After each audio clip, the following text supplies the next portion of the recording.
Their players were cut from a different cloth. Renegades with faces only a mother could love.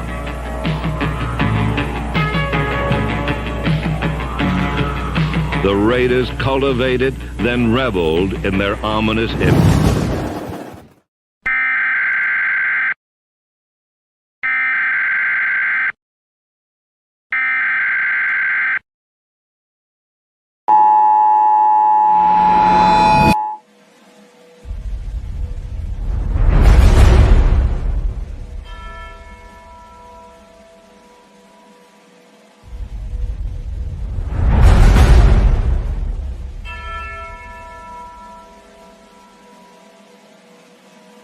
The king and his men stole the queen from her bed,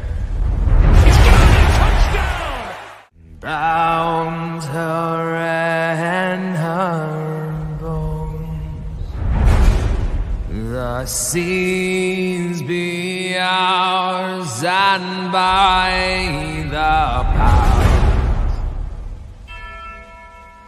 where we will roam.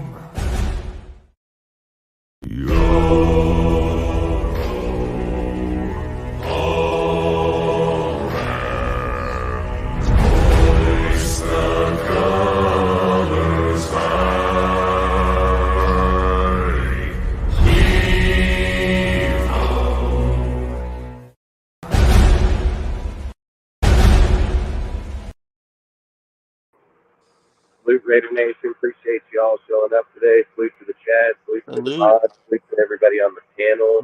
Salute to Jack Hanna, Robert Pena, Nelson Beasy. Appreciate all you guys showing up, man. So basically, it's gonna. Yep, salute Cortez. Appreciate you being on.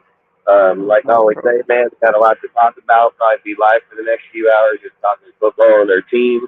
And like I always say, appreciate everybody when they all can join back together, even if it's for a little bit, to agree on a team until the disagreement starts again.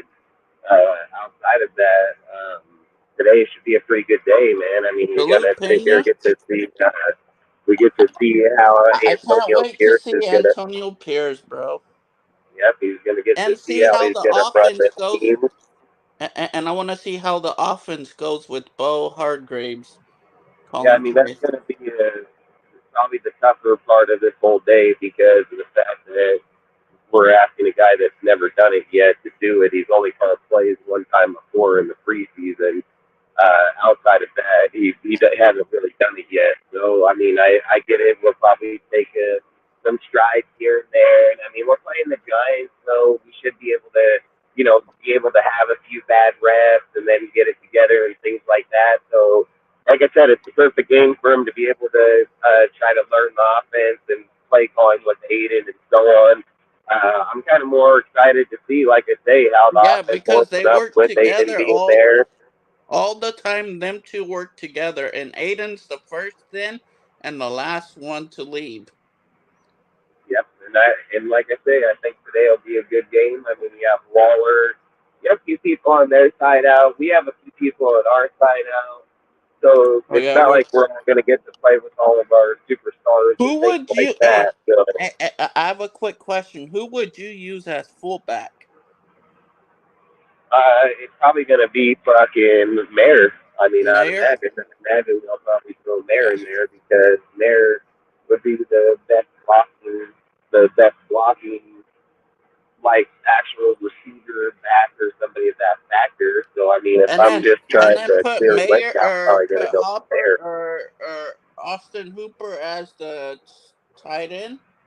I mean, Hooper is the catching receiver, so yeah, that's how it should be, anyways. And then plus that, Michael Mayer could be a dangerous weapon out of the backfield too when he's playing fullback. Well, I mean, once he gets going with Aiden, man, I mean, that's what our hope is to be, is that he would be a dangerous person because that's why we got him. And I mean, he has that. I'm talking about out of the backfield though, as the fullback. Yeah, in college he was rated as one of the best blocking tight ends in the league. They talked about him coming into the NFL already ready to, take on that role as a blocking tight end. So I would just think that if he's going to put it together, it's going to need to come obviously right around now. Outside of it, I mean, you could probably watch linemen be back there. I mean, like I said, anybody can pretty much play the fullback position anymore. I mean, the way that they do it, they can just put a receiver back there. I mean, I don't know. I don't know, to be honest. If it was me, I would just roll with fucking there. And today's gonna be the first time that we see Jalen Smith play. Oh yeah, you're saying the new linebacker. Well, we Linebacker. literally just got him. I mean, Yeah, and literally plus just that got we're him. very thin at linebacker. I think the only two that we have left is Bolton and Robert Spillane. Robert Spillane's questionable too. I can't say questionable, so I don't know if he's back yet or not. So maybe something that we'll check into as time goes on. Yeah. By like 12 o'clock, we should know. Yeah, exactly. And it's like I said. I mean, today has a bigger picture in mind. Like the bigger picture is just like I've always said. Like with Josh, he's made his bed and he lies in it. If it's the way that he calls games or the way that he does things, that's it. That's going to be his issue going forward in life. You know what I mean? Like it's not. That's something that's happened once. Jack Kennedy. The So the reason thing, that it says the Nation's Nightmare on it is because that's my YouTube channel. That's what I use on YouTube. So I'm just using that for now on. what happened? Oh, was asking me why the name changed. Why is the name change? It's because What for that's you? yeah, for me Yeah, that's my get. yeah, it's been that way for a while now. That's my YouTube name. So I'm keeping it Long like story that. short, yeah, long story short, like the things that I say that I think is more crucial, the things that we need to pay attention to is it just the staff of Ziegler and Josh? Because if you make a change at coaching and you have the coaching staff that's been here with Josh, handpicked with Josh, and I get it that they want to come with all this upbeat energy and all this stuff, but that shit was here with them. That means it's going to still be here with them still now. So True. all I want to know is the play calling get better? Does the team get better? And then with the coaching, and then if we're more competitive in games, more competitive, down the stretch, then yeah, it's going to show that Josh just probably isn't cut out to be a head coach of the team. That's kind of something I'm more looking at today. Because if we go out here and it's still a 17-19 game, dude, if we're struggling to fucking score or get downfield, I mean, like I said, you can change as many things as you want. It's still the team aspect. So for me, like I say, I think there's a big picture for me to want to watch out of today. Plus, I want to see how Antonio handles calling timeouts or putting challenge And throwing flags the up. challenge flag. Yeah, exactly. Yeah. There's a lot of things here I want to physically see from him as a coach because all these people are just so gun heavy to hop to, oh, he needs to be the head coach come next year. And I've always said I'm all about giving a guy a fair opportunity and do it, but I've also said a bunch of times that there's actual guys out here that are 100% slated to So have that job. Jack Kenna, I have had my channel over a year now, been out, but it'll be dropping in the links. It's one of the links. It's the Nation's Nightmare. That's the YouTube channel. What's up, Pizzo? Luke Fizzle, appreciate you, bro. Yeah. Yeah, I just think, It like will you said, drop that during. It will do it by itself. The Nightbot will drop it. or go look it up. It's the name that Yeah. you see. So, like I say, freaking, like I said, man, this guy, if he's going to be the head coach, he has a long ways to go, man, and he's going to have to earn it, and he's going to have to earn it a long ways because you got to think about it. There's not very many people on the staff right now that have even been in these situations to begin with. So now, how are people going to fall back on each other? So it's going to come down to everybody pulling out every resource together, everything together to go out and try to win this game. I mean, like I said, I think if Jacobs improves as a running back, it's because of Aiden. It's like I said, Aiden. I meant the line will still be the same way. It's just Aiden offers a deep ball and forces people to not pack up in the box versus like Jimmy offers no deep ball, so they don't give a fuck. They'll stack right up in the box and laugh at him the whole time. So that shit matters when you're freaking when you're playing fucking Raider football. So, like I say, man, there's a lot of things to look at today that are going to get going. I mean, the other thing I'm kind of intrigued as is like for the pickup that they picked up with Jalen Smith, because it's going to tell you a lot about like is Pierce as good as like they think. Because if he takes a guy that I have a lot of respect for Jalen. I actually wanted Jalen in the off season. I said that a bunch of times. And if we can get Jalen over here and get some production from him, because Pierce can get it out of him because of him being linebacker coach, him being who he is as a person. I mean, that shows good coaching attributes where he can get development. So he doesn't need to bring the playbook to the deal. He can bring development to the table. I mean, that he can hire the guys with playbooks, dude. But when you're trying to bring development to the table, that's really hard, man. Not everybody can do it. A lot of people talk about it. A lot of people talk about, oh, go get these guys. We can do this. It doesn't usually work out like that. So I'm excited to see how Jalen Smith plays today, because I think that's going to say a lot about Pierce in a short week too. Like, that's another thing, very short week to come out with results like that on a player. So, like I said, these are things that you got to look at. There's 9 weeks, man, and if you're going to be fair evaluating your coach, the fair evaluation is that we probably lose today, because he doesn't know the team. He doesn't know it like that. It's just like fucking Devontae said in the presser that it's not like he's going to come over and call my plays. Not like he's going to come over here and tell us what to do. He barely even knows what they're doing defensively. He just linebacker coach, you know? So I think, like they said, it's more of the morale up, how he brings people up and how he gets them going. So for me, like, those are, like I said, those are the things I'd probably pay more attention to today. And how is he doing that when the team is down and we're losing? Are we fighting harder to keep there? Are we getting a lot of penalties? There's another thing I'd really love for them to do is play the straight out of Compton fucking song down there when we're in the gym or even coming out of the tunnel. Like, you gotta bring that energy. Yeah, that there. Good energy. Yeah, Hey, I've always said. hey, one more thing, Jack. I do talk about baseball. My channel's not just Raider channel. My shit's all about everything. Dustin's been on there. I should start doing lives again once a week. Next Thursday, actually. Yeah, I just think like a fair one word. And Jack Kenna, my co-host that runs the channel with me, is Al's Ghost. Dustin comes on. We just all chop it up. My bad, bro.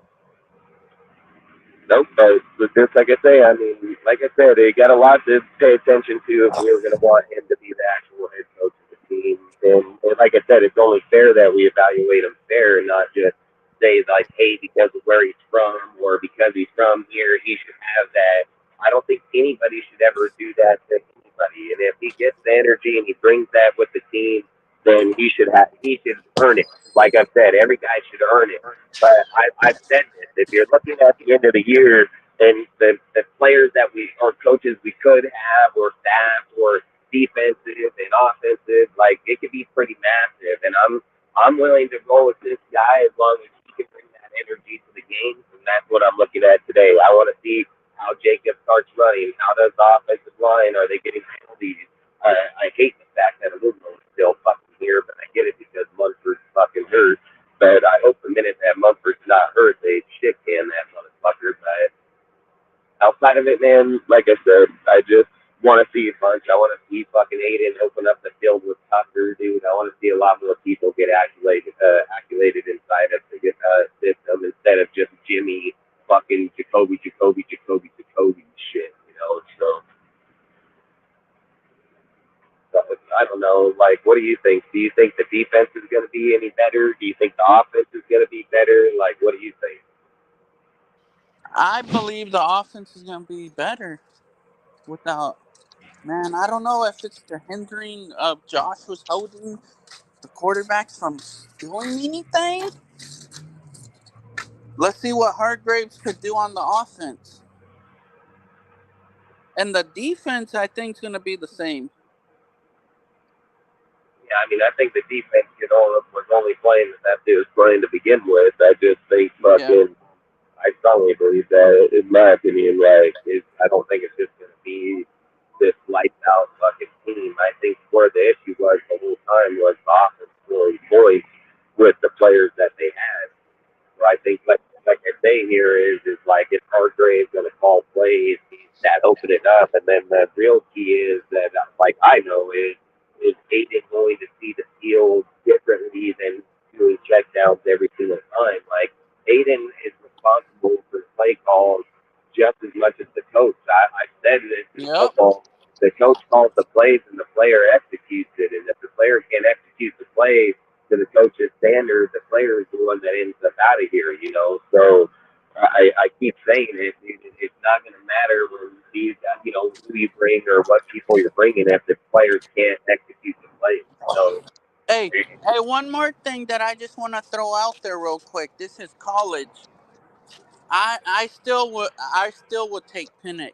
Man, Penix is not no joke, Dustin. I'll take fucking Bo Nix over Penix, but like I Man, said, Penix fucking. is on that winning streak right now. I think they're Well, 7-1. like I said, Caleb's been fucking dropping off massively, dude. Like Yeah, I he's not wouldn't what take people Caleb. thought he was going to be. I would let Caleb play one more year. Yeah, I think that's what he's going to do. I mean, if you Yeah. look at his draft stock dropping, it would only make sense. You know what I mean? Because he's going to ruin his own shit, dude. Like all that shit they talked and all that shit, and then now they're fucking just falling down the board.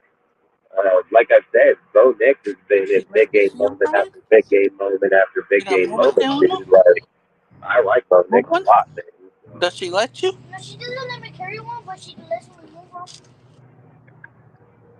Mira, ponte Like para I said, I atrás. mean, we've got a lot of ways to go still. I mean, the season, we're only in week fucking, 9?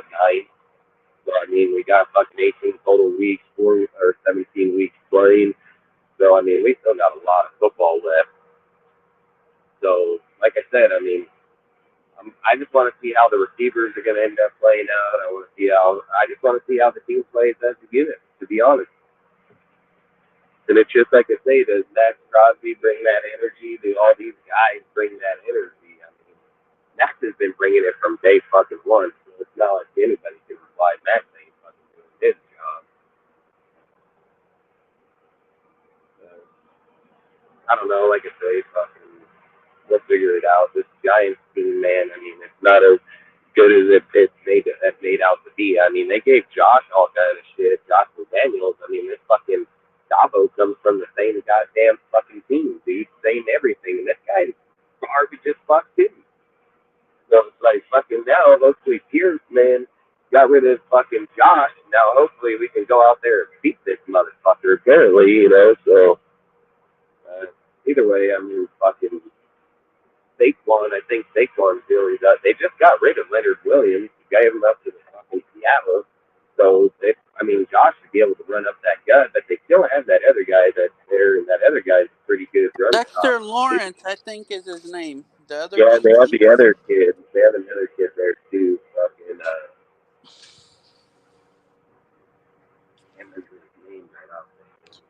thank you for subscribing, Jack Kenna. He's another younger guy down there too. Linda. Like I said, I don't think that the Giants is trash. You know what I mean? So I don't know. What are you looking forward to today? What do you want to see? I want to see how they're gonna give Devontae the ball, and I want to see if Jacoby Myers could get yardage on the Giants, and I just want to see Josh Jacobs get a receiving touchdown. Receiving touchdown. That one since he's been here. Yeah, he needs one. the one that he did have got taken right off the board. So Yup. fucking, he did get one, and then they took it back and penalty. Fucking, who was one? That month or Luminor that got that penalty? Probably. Yeah, probably, and we have that dumb motherfucker playing today for the Yeah, injury one of fucking. Theo Munford out with a neck injury, and the other Did it thing say too that we got to bring up too is that we brought Reed is his last name. I can't think of his first name. Yeah, you're Edge saying rusher. Ian fucking. Yeah, and plus that we brought Natir Moody up to the Yeah, active to be elevated, and DJ Turner. yeah, we did. All of them fucking guys. But it's because a lot of injuries are on our side Yeah, too. Fucking and we let go of Watson, Christian Ian Long, Wilkerson. I meant Wilkerson. Wilkerson, and Long. Yeah, and David Long is gone. Oh, I think David Long is on Carolina now. They picked him up off of waivers. I don't They know. suck anyway, so they can have him too. So, I mean, fucking team garbage anyway. So keep them. You know, that's the thing is I said all year when even when we got that motherfucker, I was like, man, that guy should not be here. And then Hey, when so I heard that he was cut, the thing I wanted to know is Bateman back yet? yeah, Like is yeah, yeah, Bateman? yeah, yeah. That's what else I was gonna say. Is Faison gonna be back yet now? Yeah, Because because that Bateman was makes the sense. reason that he was even here to begin with. Hey, the thing, Bernie just needs a lot of more playing time too.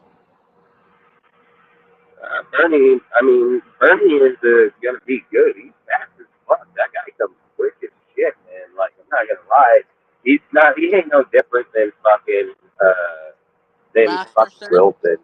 No Wilson. I mean, these guys all need time to develop. They need Yeah, playing time to be good players. I mean, I've always said it doesn't matter if you just think guys can go out there and be the best today. It doesn't work like that. Some players get lucky and start out better careers than others.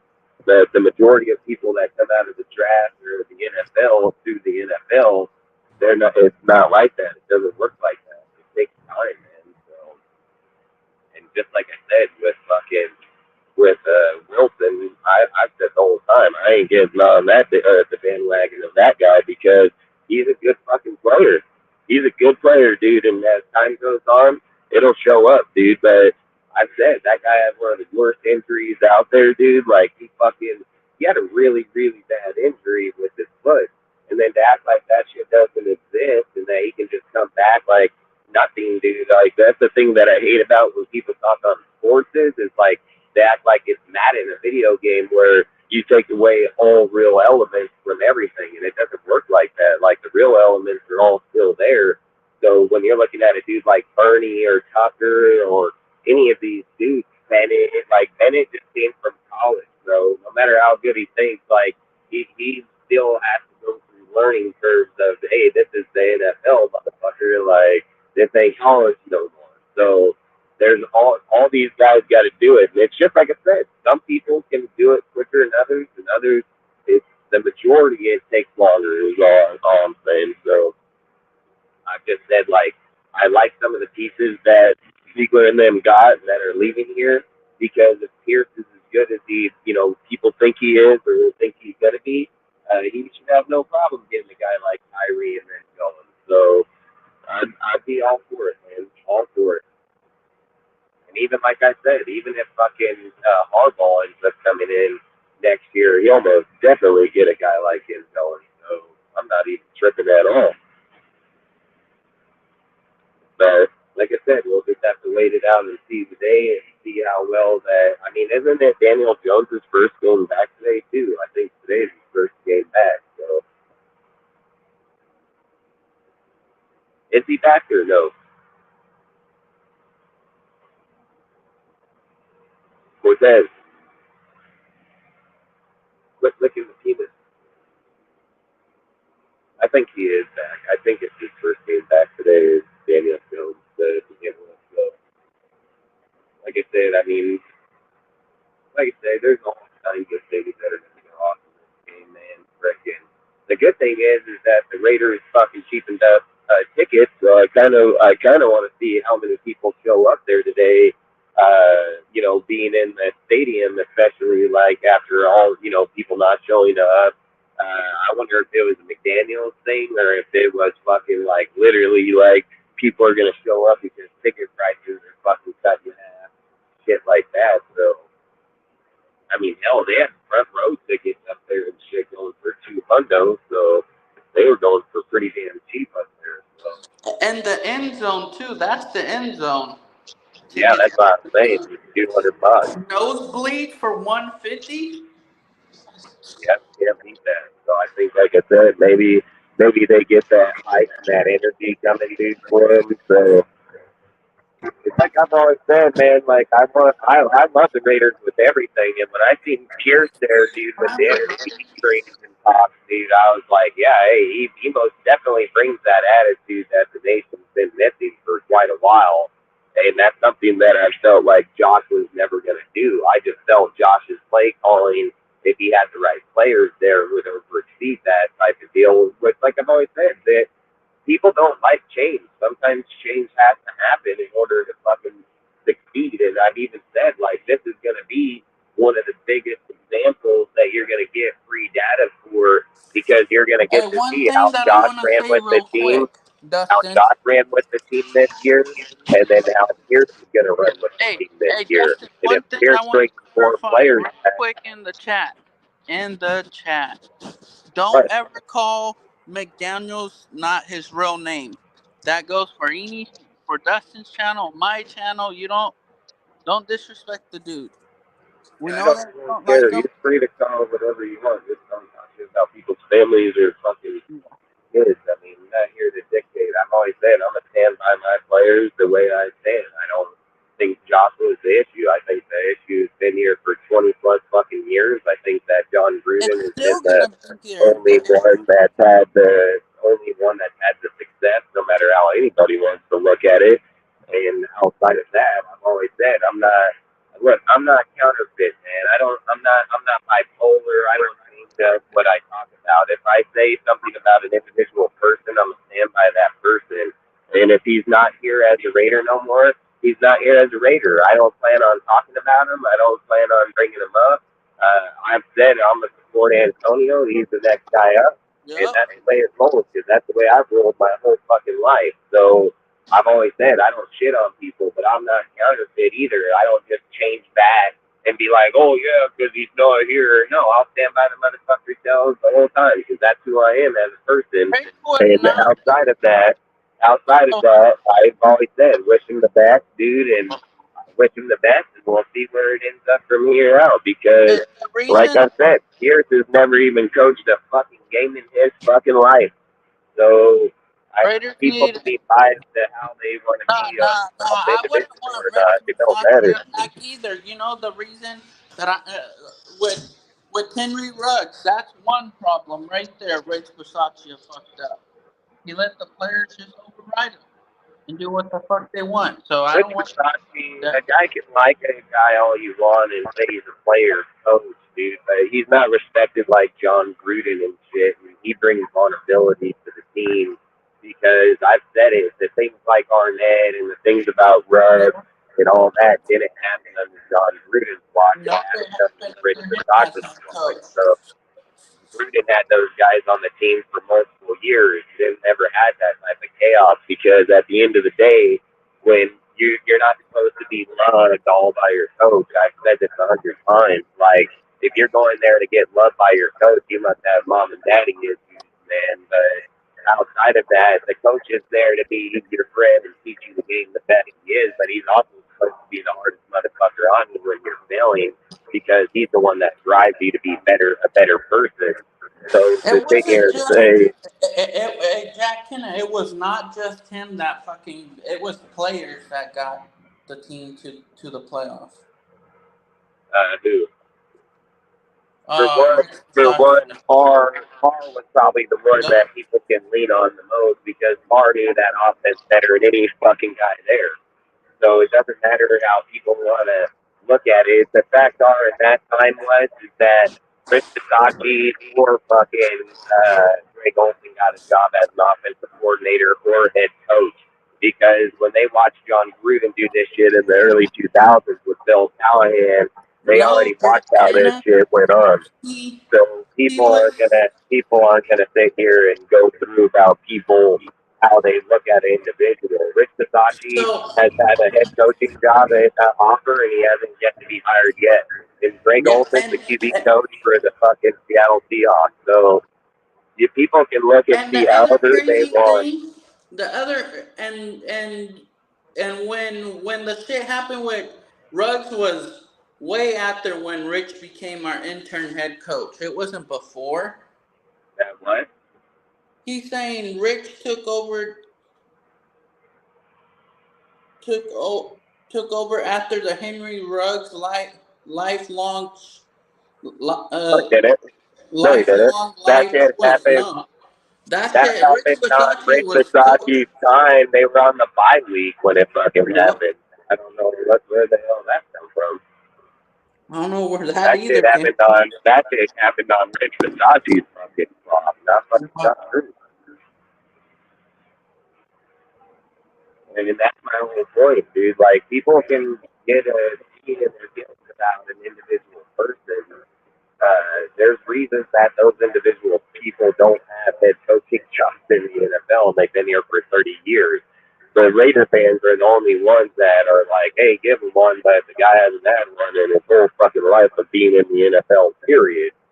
So, again, I said it, I don't sit here and try to go with that people fandom. You know, fandom will get you in a lot of trouble. So, and it's just like I said, this is the reality of the fact. If Antonio Pierce and fucking Joe Hardigree don't step there, like go out and literally win damn near every one of these fucking games, they will be fucking fired. And it is 100% fact.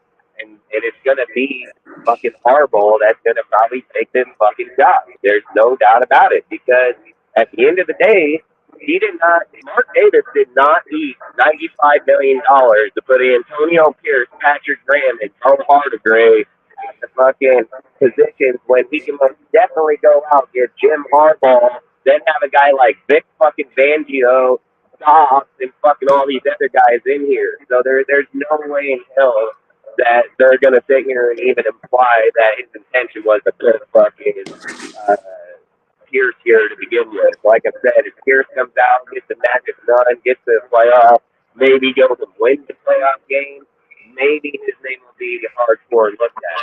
But unless something of that factor happens, the reality is that he's going to leave right at the end of this fucking season. And just like I said, it does feelings don't come in Vegas. Vegas ain't got feelings right now. They need money to have a winning fucking team. The table always wins. It's like, that's the fucking motto. And if you're over here having fucking nothing but lose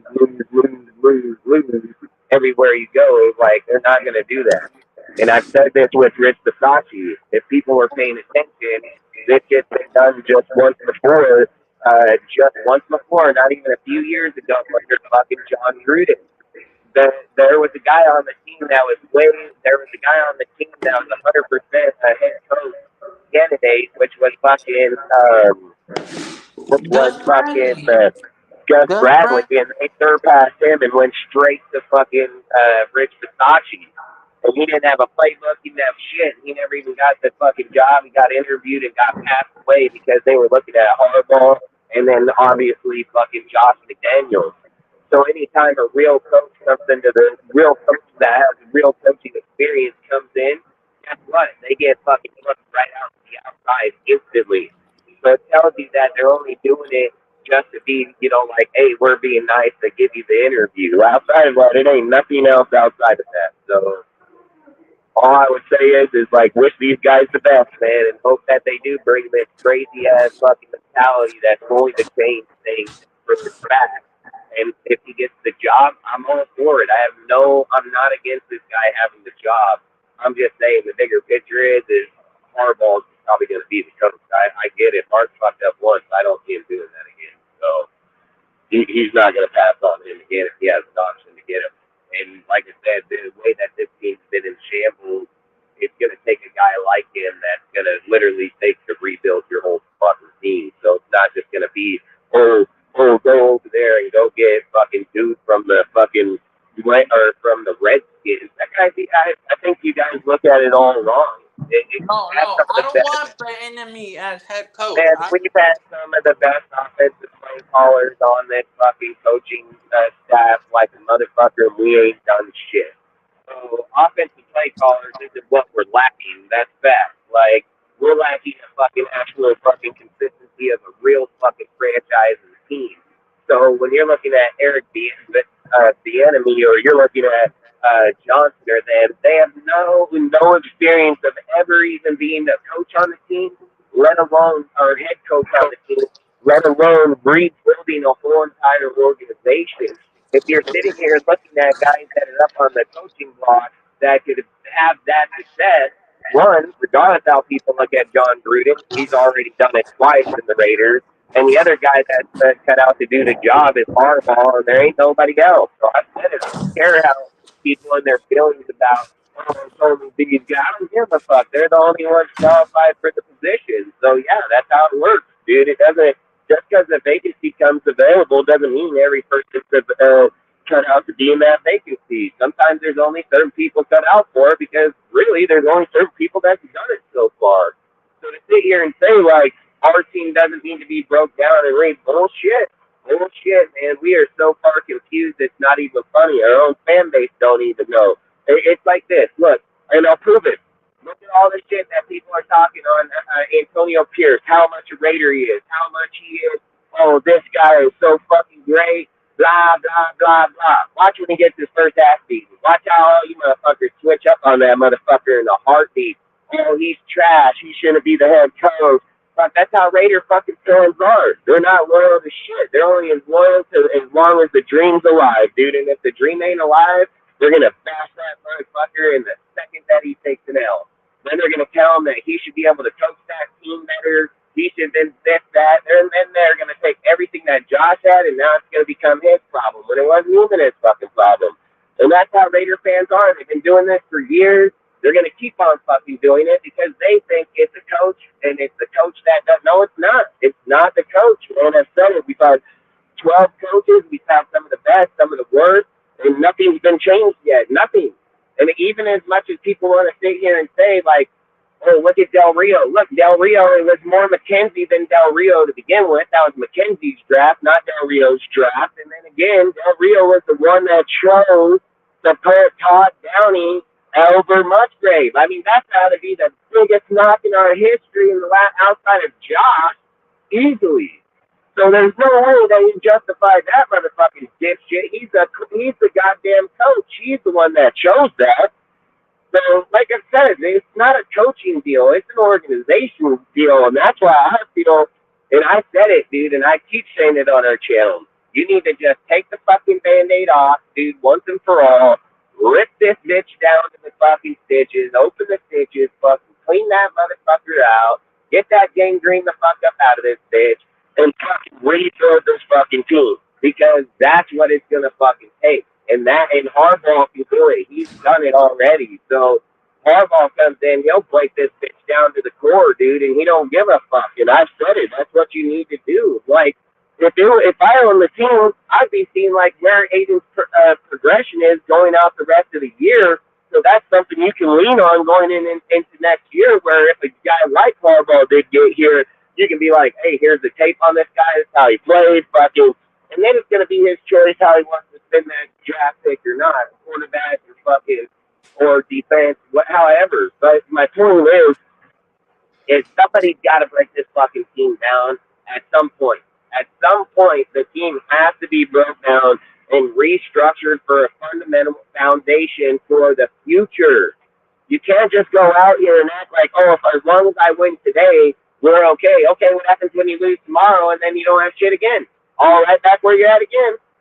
Like, you can't do that shit, man. You got to just say, like, hey, we've been losing long enough. Build the shit right. Let's go, man. Like, enough's enough, dude. Like, They keep going over these same fucking problems, and we're going to keep having the same fucking problems. They say it all the time. Keep doing the same thing over and over is the definition of insanity, you know? So, I don't know. I've always said I try to be as real as I can be to the sport because I've played it for a long time, and I try to be as honest to it every single time I talk about it. I try to sit here and be as truthful as possible. A lot of Raider fans are fake as fuck, dude. They'll shit on our team at the first chance they get, and they're going to shit on Antonio Pierce the first chance they get on him, too, because that's how it is. People literally build pages of Instagram, Facebook, all these things to shit on the coaches, and then the second the coaches leave, they fucking change their pages. Like that's fucking nuts. That's fucking nuts that guys would take that much time out of their life to do that shit. And why? And why? What does that even offer to the nation? What does that bring any good or any bad? Or it's just fucking straight talking shit on our team. And these dudes are making, it's like, it's okay. It's not okay, man. And that's the problem. That's why I said, if you keep having these half-ass coaches in here, you're going to keep having these fake-ass fans. You're going to have dudes that are coming. They're not even Raider fans. I guarantee you. They're fucking other fans. I promise it, dude. And like I said, until you can get past this, getting these type of people inside of our fucking locker rooms or in our communities, they're infiltrating our fucking lobbies, dude. Our chats, our fucking Discord, our Instagrams, dude. Like, and then they're feeding us information like they're a valid source. That's crazy as hell to me, man. Like, I really think that's crazy as hell. I've literally watched fucking so many pages come off of Instagram over this last week that were all, I thought they were actually real Raider motherfuckers, and they're not. And then that starts raising massive fucking questions where I've brought this up in the past where these are just fan gear wearing motherfuckers out here trying to talk to us like they're fucking real fucking fans. Like, this is just getting crazy. I'll be back in like 15 minutes. Just leave me up here. I gotta go take a quick shower. I'll be back in 15 or less. Yeah. Like I say, it's like I feel like there's so much of this going on and people are okay with it. The only way we get better as a community is to most definitely stop that type of shit and not accept that shit. You can't laugh at that shit. You can't accept that shit. Like, if you're a real fan and you're looking to be better as a fucking team, community, things of that shit right there need to be called out like motherfuckers. And then not only that, it's just like I said, if they made a page about him, who's going to say if they don't make a page about Pierce after an L or watch? He's going to get an L. And I keep bringing this up, man. Rick Versace won 5 of 6 games last year and didn't even get the job. So if people ain't fucking paying attention to that shit, I don't know what the hell what they're paying attention to. So, like, this motherfucker's going to literally have to go win a playoff fucking game, probably win a Super Bowl in order to carry that type of mentality to keep the job. And look, dude, like I keep saying, I wish him the best. I hope he does the best for the team because that's where we're at the moment. But the reality is that we need what's best for the franchise. It's not about just get a win today. We're winning against shitty fucking teams. So it's not like we're going to go out here and put up that same result against the fucking Niners or Philadelphia. I mean, Philadelphia has been the only team that's been pretty fucking solid and consistent. And Philadelphia is a goddamn Super Bowl contending fucking team. We're over here talking about how well we're playing against shit-ass fucking teams. Like, so you can't fucking keep doing that shit, man. Like, you can't keep playing shit teams acting like we're better than what we are. The reality is we're going to face a team like Philadelphia if we get to the Super Bowl, and they're going to fucking embarrass us on the live stage just like Gruden did to us years back. And sometimes you don't even want to go into those spots, and we're not. But the point is that if we were, we'd be miles behind of where everybody else is at. And that's all I'm saying. Like, it's a perfect example about the Dolphins. I mean, the Dolphins are most damn inconsistent as it comes. Fucking Chiefs, they're inconsistent. Every fucking team over here is inconsistent as shit. The Chiefs literally just got their ass beat by the fucking Broncos. The Dolphins 70'd the Broncos. And then they get fucking, they damn near, well, they almost came back and won the game, but they lost that shit fairly square, just the gameplay. And I'm just saying, like, certain teams don't have consistency behind them whatsoever, dude. Like, not at all. So I don't know, man. Like I said, I want the best for our team. I want the best for our coaches. I want the best for everybody, man. But like I said, I think Pierce has got his fucking shit back, bro. Like he's got a lot ahead of him, man. And it'll be good if he can do it. Like I've always said, like if he can jump up because he's an up and coming coach or has that. I mean, you're gonna tell in tight games what type of mentality is he bringing. Is he the one that's changing that type of environment because he is bringing that pressure with his players and people are accepting, that's what it is. Like I said, you can put a basketball hoop in a locker room. It doesn't change the way you play on the field, So all those things have zero effect. It's just like I said about Peters, liking a post about getting rid of Josh, where Peters' production on the field is garbage as hell. So it's just like I said, a lot of these guys, to them, it's more of a social media, fucking, who gets likes, this, that, the other. I'm not like that when it comes to the team. Like, when it comes to the team, I want to have valid conversations. I want to have fucking legitimate talks when a fucking player is struggling at the position. Call out when the players are struggling out at the position. There's too many people that'll label somebody else that's the reason for it when that player is clear as fucking that day the reason for the problem. So the thing that I'm hoping on is, like, with getting rid of Josh, getting rid of all these guys now, that when the problem stands out like a sore thumb, it's called and notified as what it is.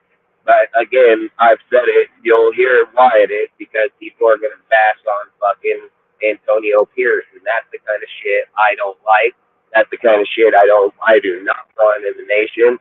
And that's why I said, like, I'm just gonna prepare for a dude like Harbaugh, because Harbaugh ain't gonna get the disrespect like that. He's not gonna get bashed on like that, because that guy's success, and he's been successful every motherfucking place he's ever gone. So if he comes here and there ain't no success, it's because our shit is straight fucking garbage, dude. Like, there is no arguing the fact at those points. I mean, that guy's had success in every fucking school, every team. Like, and that's the thing. We just got to get to a point where we're just holding accountability, and that's why I feel, for me, where I want accountability to start is by rebuilding the fucking team with the right fucking coach there. And I think the right coach would be Jim Harbaugh to begin with. And I'm not taking nothing away from Pierce. I've said it, like, I think the reality of the conversation with Pierce is he's going to have to come out and win every single game, go to a playoff, and then he's going to have to most definitely, he's going to have to win the playoff. I mean, and probably have to go off and try to win a Super Bowl. I mean, I keep saying it. Rich Bisaccia won fucking 5 out of 6 games last year, and he got shipped out of here right afterwards. So, like I said, the writing's on the table, man. And I said the way that they did that is the same way that they did it again this year. There's a guy on the board that's way more qualified than Pierce was, period, at the head coaching position, and that's Patrick Graham. Regardless of how much I don't like Graham or not, his fucking resume speaks enough for itself. His resume says that he's the fucking should have been the head coach of this team when Josh was fired.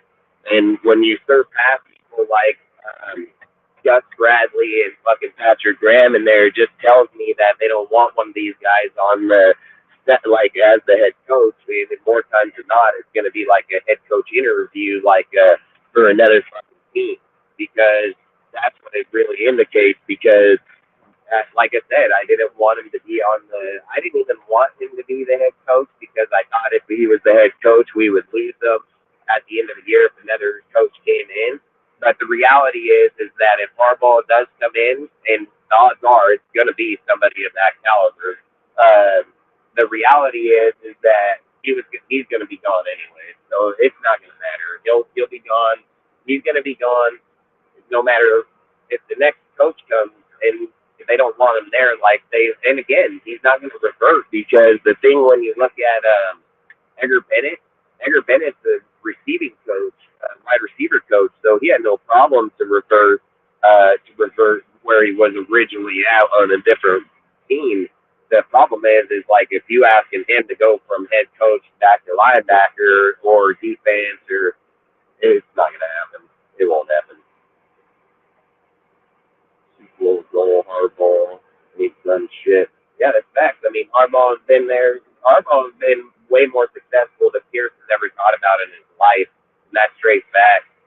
So it doesn't matter if he gone to the Super Bowl and lost or this or that.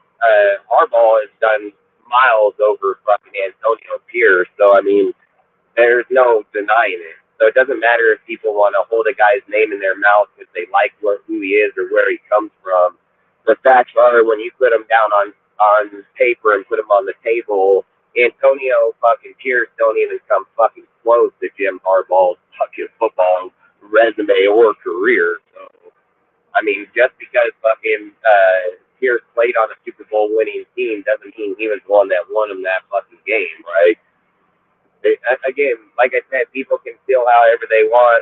I've always said, like, Mark didn't go give out $90 million to fucking be right back in the same fucking spot as he is right now. So it only lasts as long as the Raider fans accept it to last. And Pierce will be judged the same fucking way as every single other coach that's ever come through this fucking building. And that's that. Every single coach. You lose, you're going to get bashed on. No matter where you fucking come from, no matter what your fucking name is or who you are, you will get bashed the same fucking way as every other person. So that's why I said to start this show, glad that everybody that can agree for the time being on somebody for the moment is able to gather up, because that's fact. That's fucking fact. Motherfucking Raider fans are fake as shit, dude. They'll sit here and talk about, oh, I'm for the coach, I'm this, that, man. I mean, I got YouTube videos after YouTube videos of motherfuckers on other people's shows talking about this coach, this deal, and the second it goes down, all there, jump ship in the fucking heartbeat. Then they want to talk about how, oh, I didn't say that because I got off that shit. You were breathing that shit before it started. So just because you're bipolar and talk fucking shit and conversation and everything motherfuckers talk about, that's good for them. That's what I've always said. That's why they have fucking shows for people like that. The Death Star ain't for people like that. I can tell you that shit. We're not bipolar here. We don't jump ship. We do fair evaluation. Every single person we look at is judged by who they are and what they've done, not by their fucking names. Like, we don't do that shit here. I can't count how many fucking YouTube shows go off an individual's name and then bash the dog shit out of them the second that shit don't go right. And I can even bring up even Graf Camp was the ones that advocated for fucking Peters, bash the shit out of him when he started playing, say garbage, get him out of here. And then the same with Josh McDaniels, where they talked about the whole time that he was the best thing that came here, he was the best thing going on, and then jump camp the second that it doesn't. Like, that's what I'm saying. It's just counterfeit. And then you guys think, like, I'm going to worry about how you guys talk about football. No, I'm not. I'm a diehard ass fan. I'm 40 years old. I've played this game for 15, 20 years of my life. I'm not here for other people to give me validation on the fucking sport. I know the fucking sport very fucking well. I know it better than most people will ever even think about it in their life. Just because you can turn on a fucking game and watch a dude run don't mean you know shit about that fucking game, let alone what plays they're in, how to call those plays, why they're even in those plays, how to even read those fucking plays, how to read the defense and the offense. Like, motherfuckers are fake, dude. Like, this ain't Madden. This doesn't have fucking square, circle, triangle, fucking X, and say, oh, if I can't call a play, Madden's going to come out, and then dudes are going to talk on the fucking score. I've said it for 100 times. Here, we ain't biased in any goddamn fucking mean, nor will we be. And again, Pierce ain't done a fucking thing, period, but play for fucking high school fucking football and fucking play at a college in Arizona. Like, again, I don't care how many people fell down and bumped their fucking head in 2020 that fucking made them fucking half retarded and half the shit they bring up anymore. But the thing is he's up and coming, and he would still have to be a play caller at some point to even get into those positions. I've said, like, what would Rich Bisaccia bring to your team outside of friendship to somebody? He can't call the offense. He can't call the defense. And if the offense and defense was struggling, he wouldn't even know the first thing to do to go and fucking change that up. So I don't know how the hell people look at fucking football when 99% of successful people in the fucking game to begin with have been play fucking callers. So I don't understand how all of a sudden people think you can just surpass the most important fucking aspect in football now and act like it doesn't matter. Like, that's the things where I know people are just fucking straight crazy in the fucking head.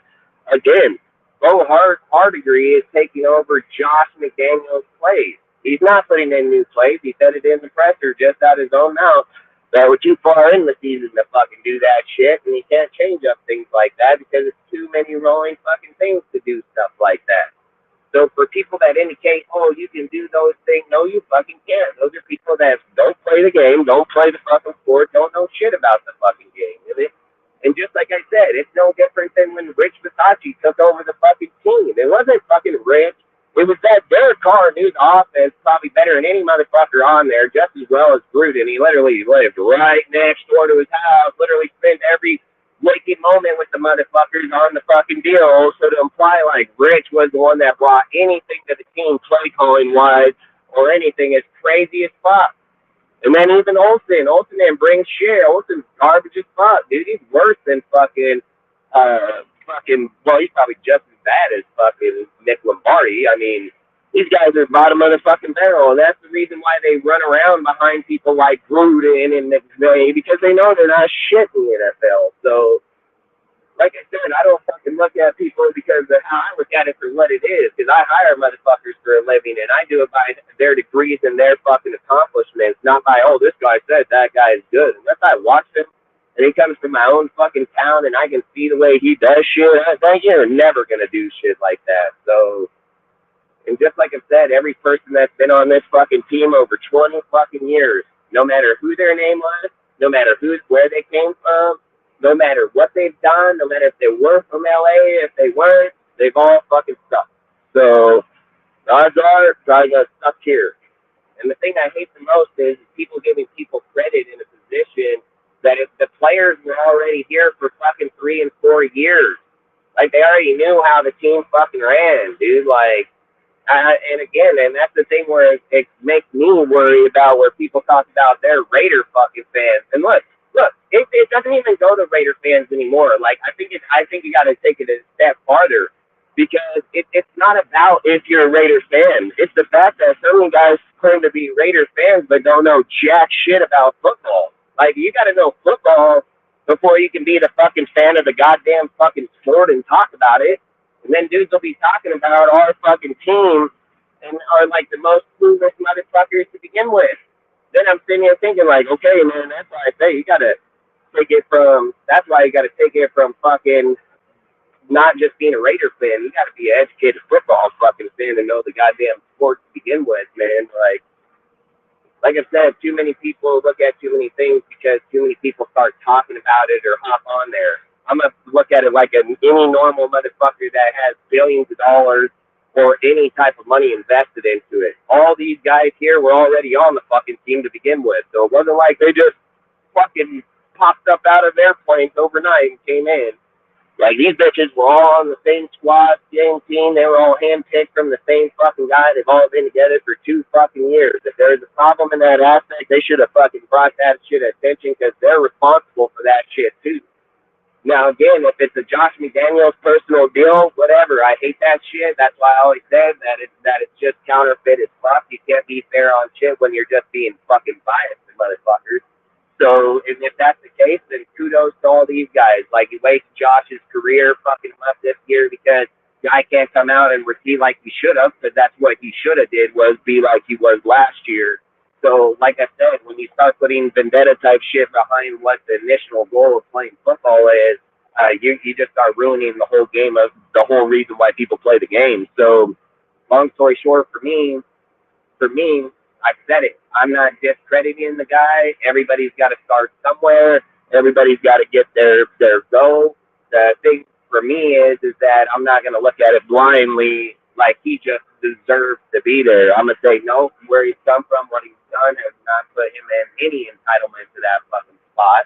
And there are way more people that are going to be coming up in next year's deal that have way more backing and resources of hiring people, bringing fucking OCs or DCs to the squad, dude. Like, again, you have to look at the whole picture, not just one little picture.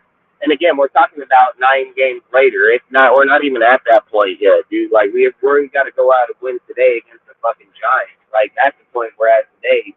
And it's just like I've said in this whole live, that you have to pay attention to, are we winning games the same fucking way as we did with Josh, where you're only winning 2 fucking points? Are we fucking only getting fucking, 17 fucking points? Like, today, I strongly believe if Josh McDaniels was the issue in play calling, Bo Hardigree comes from a long pedigree of having success with good quarterbacks. Like, I put the post in my page, everything, like, Bo Hardigree comes from a long page of success with shit quarterbacks, not good quarterbacks, shit quarterbacks, and they've all tapped out with great fucking QBRs. They've all had good fucking completion, good touchdown ratio. So like Bo has proven that if he gets time with an individual person, that he has had success with those people, and he's done it with dudes like fucking Jade Cutler, fucking Tannehill,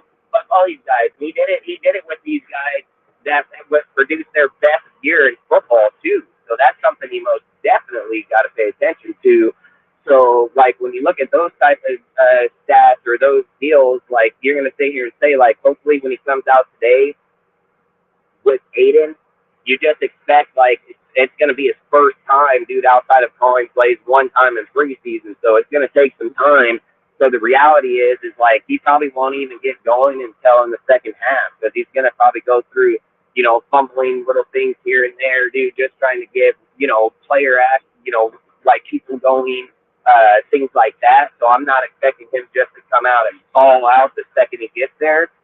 But, man, if he gets into that second half and starts bringing that energy, man, then that's something that's going to be a massive upgrade for us, because we literally had his replacement right on our fucking squad, and that's very rare. So, like I said, if he comes out and does good offensively, and you replace Josh McDaniels with Bo Hardigree like that, and lose no whatsoever play calling, no fucking.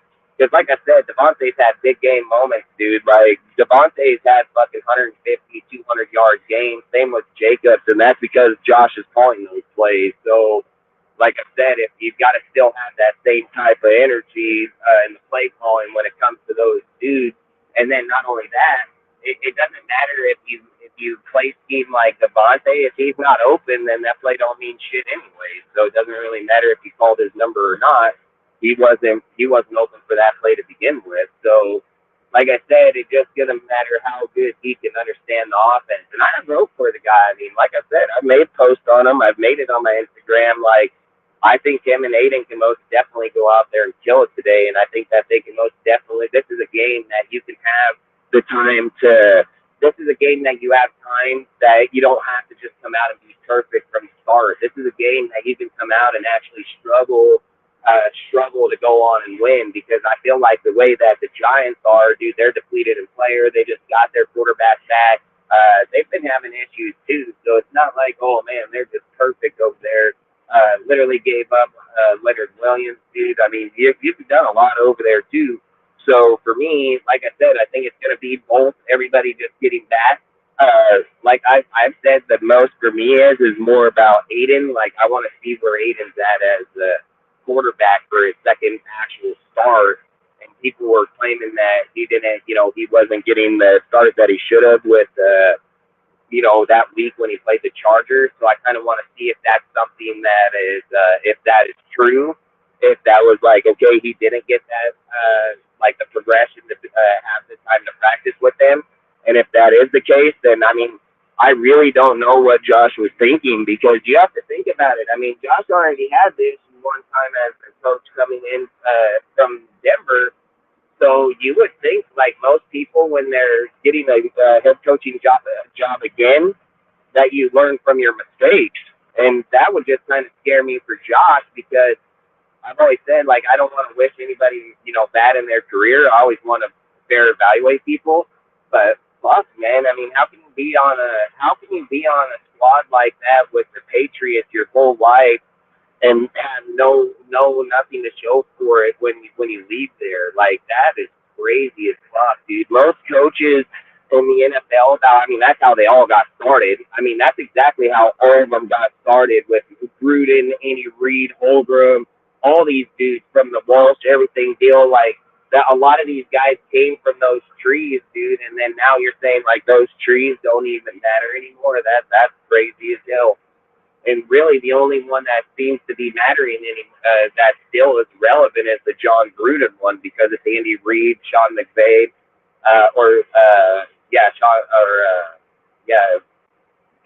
Sean McVay, Kyle Shanahan, all of them. Like, they're the ones still running that same fucking team. So just show like, fuck, Listen, man, we really get that far away from the game where some of the best teams in the league, that's the only one that's even operating at a high level anymore. That's crazy. hey, so Adam Breer just said some stuff too about Josh McDaniels told Antonio Pierce to not talk about the Patriots in any way. That what? After the team meeting, supposedly he must have heard Antonio Brown talking crap on the Patriots. He says you don't disrespect or you don't talk nothing about the Patriots. Who After said the team that? meeting, Josh McDaniels told Antonio Pierce that before he got fired. What, to not talk about the Patriots? Yeah, before it says this. Before firing Josh McDaniels, the Raiders had the team meeting where players described their frustration at McDaniels and unloaded on him. Daniels had Antonio Pierce speak on his behalf, and Pierce brought up the Giants' '07 team that beat the undefeated Patriots, explained how that team believed they could beat anyone. Pierce said the Raiders need With that Randy Moss? mindset. The players all loved it, but McDaniels did not. McDaniels told Pierce when everyone left, don't ever talk about the Patriots like that. That's when everyone saw how divided the building was, and owner Mark Davis wanted Pierce as head coach. Damn, that's crazy. I mean, I'm None of not this. gonna lie. When you're trying to install a culture somewhere, I get why Yeah. Josh may have said that. Because if John was here trying to change the culture, he would say that same shit. Look, man, I don't call people. Like I said, everybody has their different coaching. Everybody's gonna have their different styles. You can't ask a guy that's been totally successful in the Patriots to come here and act like he knows what the Raiders do. He's not a Raiders player. He's not a Raiders coach.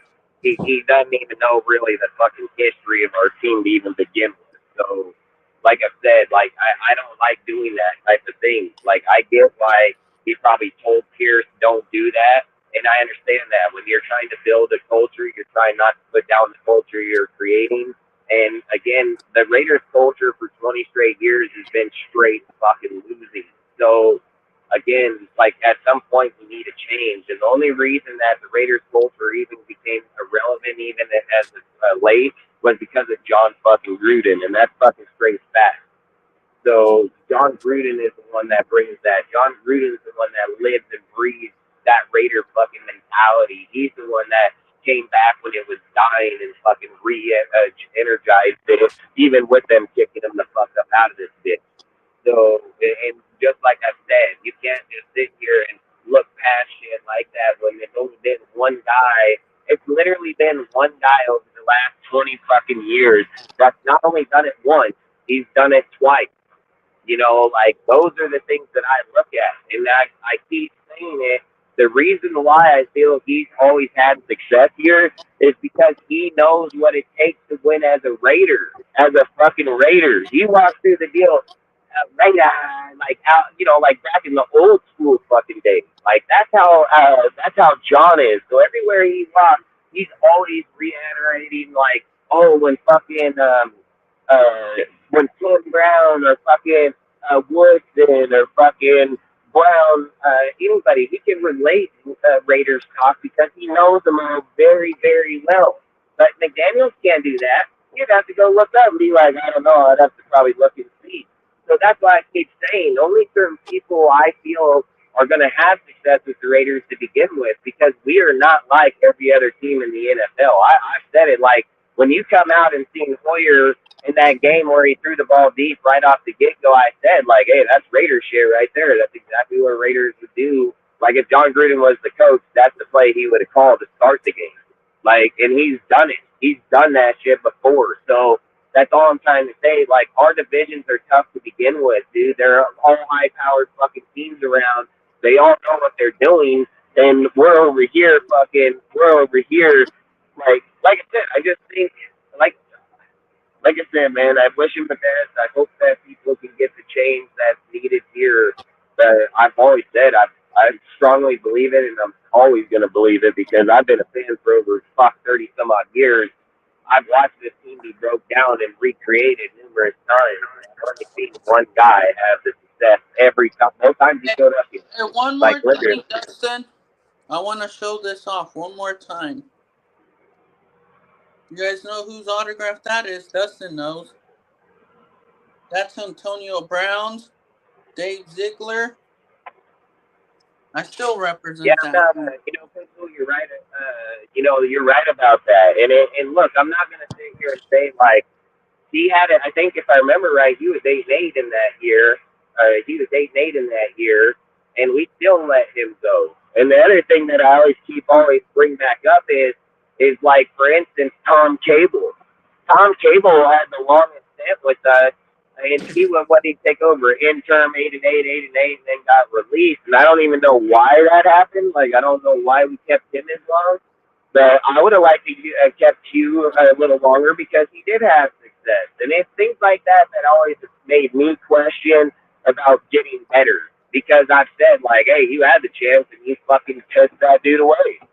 And I get, like, the NFL with John, like, it's personal shit, so it is what it is. But it's not like we haven't had the guys here before. It's just that we get rid of those guys.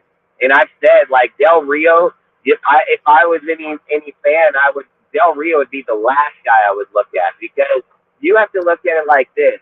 If Del Rio came into the Raiders organization and say that he got rid of Musgrave in year one, and he went with Downey because he thought, coming in, changing coaching staff, trying to build something better, that he felt like Downey was his guy, and that he was going to roll with his dude, like Gruden with with Paul Gunther. I get that type of shit. But, man, he fired that bull after the year they had. After the, 5 fourth quarter comeback they had that year. After the season they had offensively. So, for me, that's a big old fucking no-no, because he did that after the success. That's a massive fuck-up on the coach's problem. That coach is the one that did that shit. So, for me, I'm not a Del Rio fan. I've said it for a long time. Like, I don't just look past shit like that. That's a massive fuck up, man. Like, you can't just fucking go off the success that we were having with that team and then just act like, oh, Del Rio was old. Nah, Del Rio made one of the biggest fucking mistakes as a head coach you can make, man. Like, and to just bypass that shit. We went from a 12-4 record to a 6-9. So, yeah, I'm good on that. So, or what was it, 6-9 or 7-9? Fucking.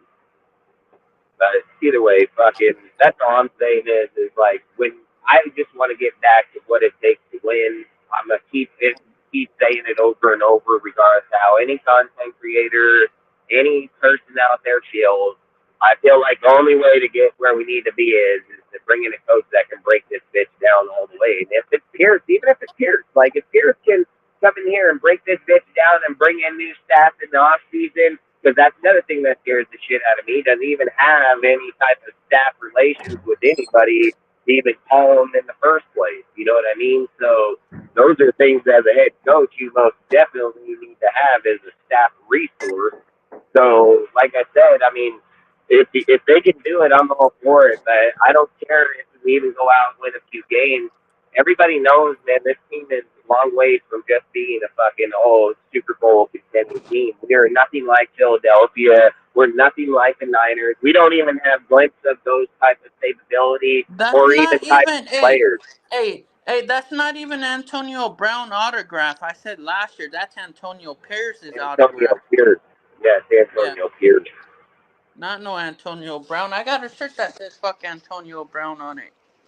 Yeah, no, that was when you went to Seattle fucking when they were up there. I got to meet Dave Ziegler too at the game. Yeah, that's all I just say is like we just gotta pay attention. And I mean, today was going to be a good game. I feel like the energy that Max has been putting out this whole week, dude, on his channel, like he does a podcast and then like his Instagram shit. Like Max has been cheering up the Raiders massively this whole fucking I week, just dude, started about showing following. up. I just started following his podcast. Yeah, and I mean, like he's been talking about it all week, talking about how it's about to be like a fucking movie or something, you know. So I believe like they have the energy, man. I get that the energy. That's a lot of it behind it, you know. But we still got to go play good consistent football too, you know. So like I said, I don't have any issues with Pierce. I don't want people to think, oh, nothing just bagged on there. No, it's not. I like Pierce. I actually picked him as the candidate to be. I even said I didn't want him to be the candidate because I was afraid that we'd lose him at the end of the season. But the one thing I've said is that even if we lose him at the end of the season, if it's a new head coach, we were going to lose him anyway, so it really wouldn't matter. What's up, Al? Hey, oh shit! Al just messaged me right now. Hey, What's fucker, up, you're Al? late. You're late Not to the nuts. program, bro. Yeah, Where you been hiding at? I know you've been hiding. I went to church to pray for you, dude. That's why I'm late. Quit lying. Because Said I I know was you're in all sad. church to pray for you. Damn. Damn. God, you be needing God, bro. You be needing God. Kind of what I Fuck tell No, that no. dude, woman all the time, too. I'm super pumped for the game, dude. To be honest with you, like Fuck I yeah. think this is the energy we need, dude. I think this is a Yep. guy who is, like he mentioned, he was born a Raider. Like, let's just be honest, dude. This Patriot way shit, that's not for us, dude. It's just different, you know. So I think we just need a different energy. I think these guys are going to play loose. They're going to play fast, and Hey fool.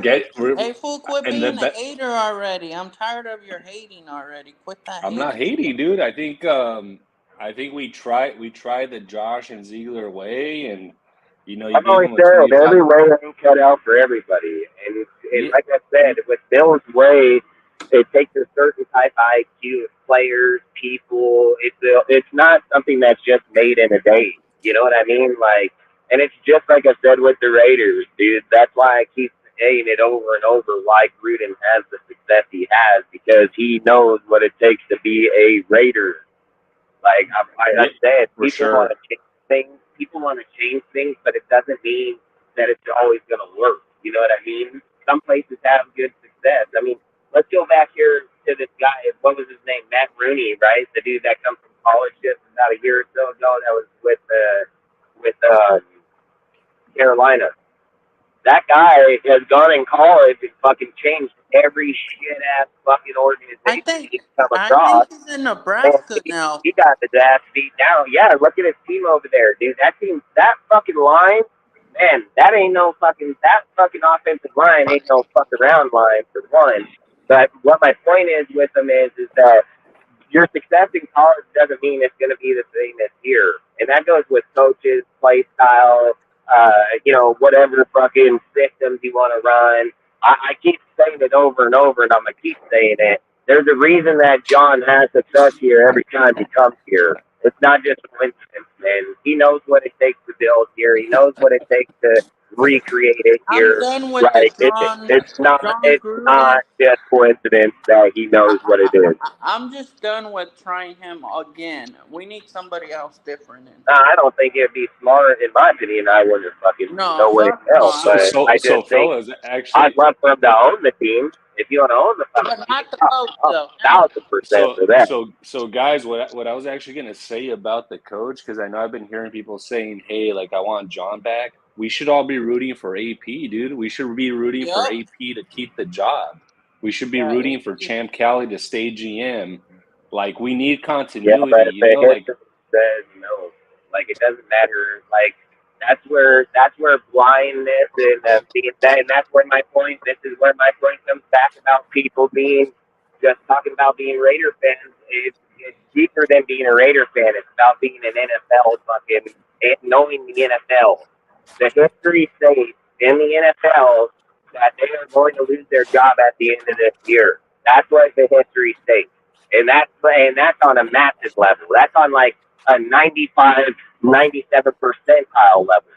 So it's not about people being biased or people not wanting the coach here or not. They're just aware of what the history brings in the NFL, and the history brings that interim head coaches don't end up staying head coaches, dude. Like I said it. I think Tom Cable was right. probably the last one for us. I mean, it's not.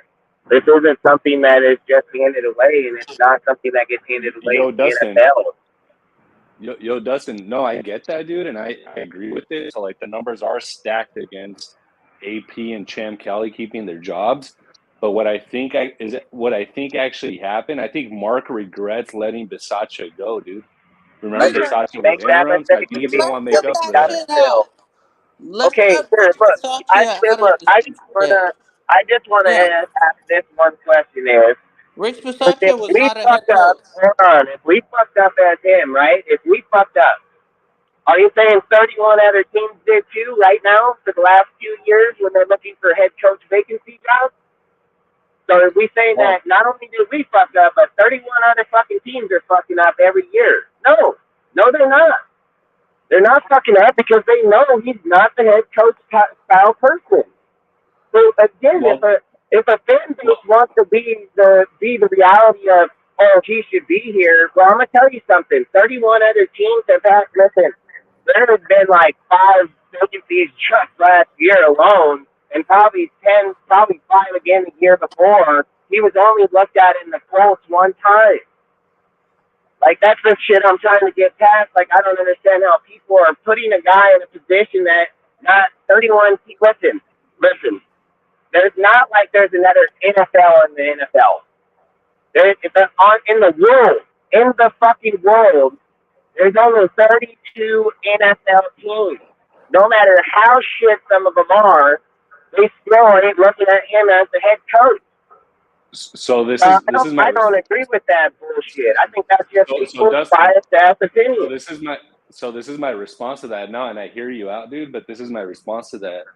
So AP, what's the one thing we've been hearing about AP ever since he got announced on Wednesday? One thing that we've been hearing. I don't give a fuck what he says. That guy ain't played a fucking game yet. I don't give a fuck what any guy got to speak about him. No, I'm talking about like AP. This is my point. This is my point about how people are over here giving this guy credit on, but he ain't done nothing yet. No, I agree. We need to see the product on the field. We're like, we should advocate for him to be the head coach. You've never even seen him call a play. No, I totally get that. We need to see those kind of moves already. Like, that's crazy as fuck. I hear you. No, I hear you, and we need to see what the product on the field looks like for sure before making any sort of long-term decision. We need to see, these last 9 games, see how the team performs. But what we do know is AP was chosen because he's a player's coach, right? And I think that's a complete, an utter contrast from the way Josh was running the program. I was reading reports about how Mark was having dinner with Davante and Josh Jacobs and Max Crosby and asking them, what do you guys need to succeed? And all of them were telling them, hey, we need a culture change. We need a players coach who's going to listen to them. Have you guys read about the Thursday meeting that happened? Yeah, brother. Josh got fucking torn apart. Torn apart. I just say, for me, man, again, I'm not even going to go down that route. Yeah, bro, there's a reason that players play and coaches coach, dude. Like, there's a big fucking reason for that shit. A fucking player doesn't know how to run a fucking franchise. Devontae's the only guy that's even been here long enough to even put his 2 fucking cents in on how a fucking franchise is even ran. And not only that, he can't talk about it from a successful standpoint because he's just a fucking player. So if Mark is going over here asking the player about how, it just validates my point about how dipshit Mark is, dude. Like, Mark should know this shit. He's the goddamn owner of the fucking team. He should do this. His fucking dad done it. Listen, he is the son of one of the best to ever do it. So why in the fuck are you over here asking, come and sit at the table? Let me hire people that know the job better than I do. Mark is a fucking dipshit. This guy's a fucking joke, dude. And the guy just discredits himself every single time he even talks about anything in football. Fucking let me go get the players. Okay, what does Mark have, or does fucking, I didn't know that fucking, even with fucking all the stats that Max is getting, I did not know he knew how to run an NFL franchise. I did not know that, man. I didn't know that he had the fucking skill set to call the next fucking coach. He's a goddamn fucking player. Like, right. This is getting ridiculous. This is ridiculous. Yo, I bet you the Niners are going over there with their fucking players about who they're hiring. So, Dustin, I hear that, dude, but, like, you played football, I played football. We've never been asked those things. I've never been asked those things in my life.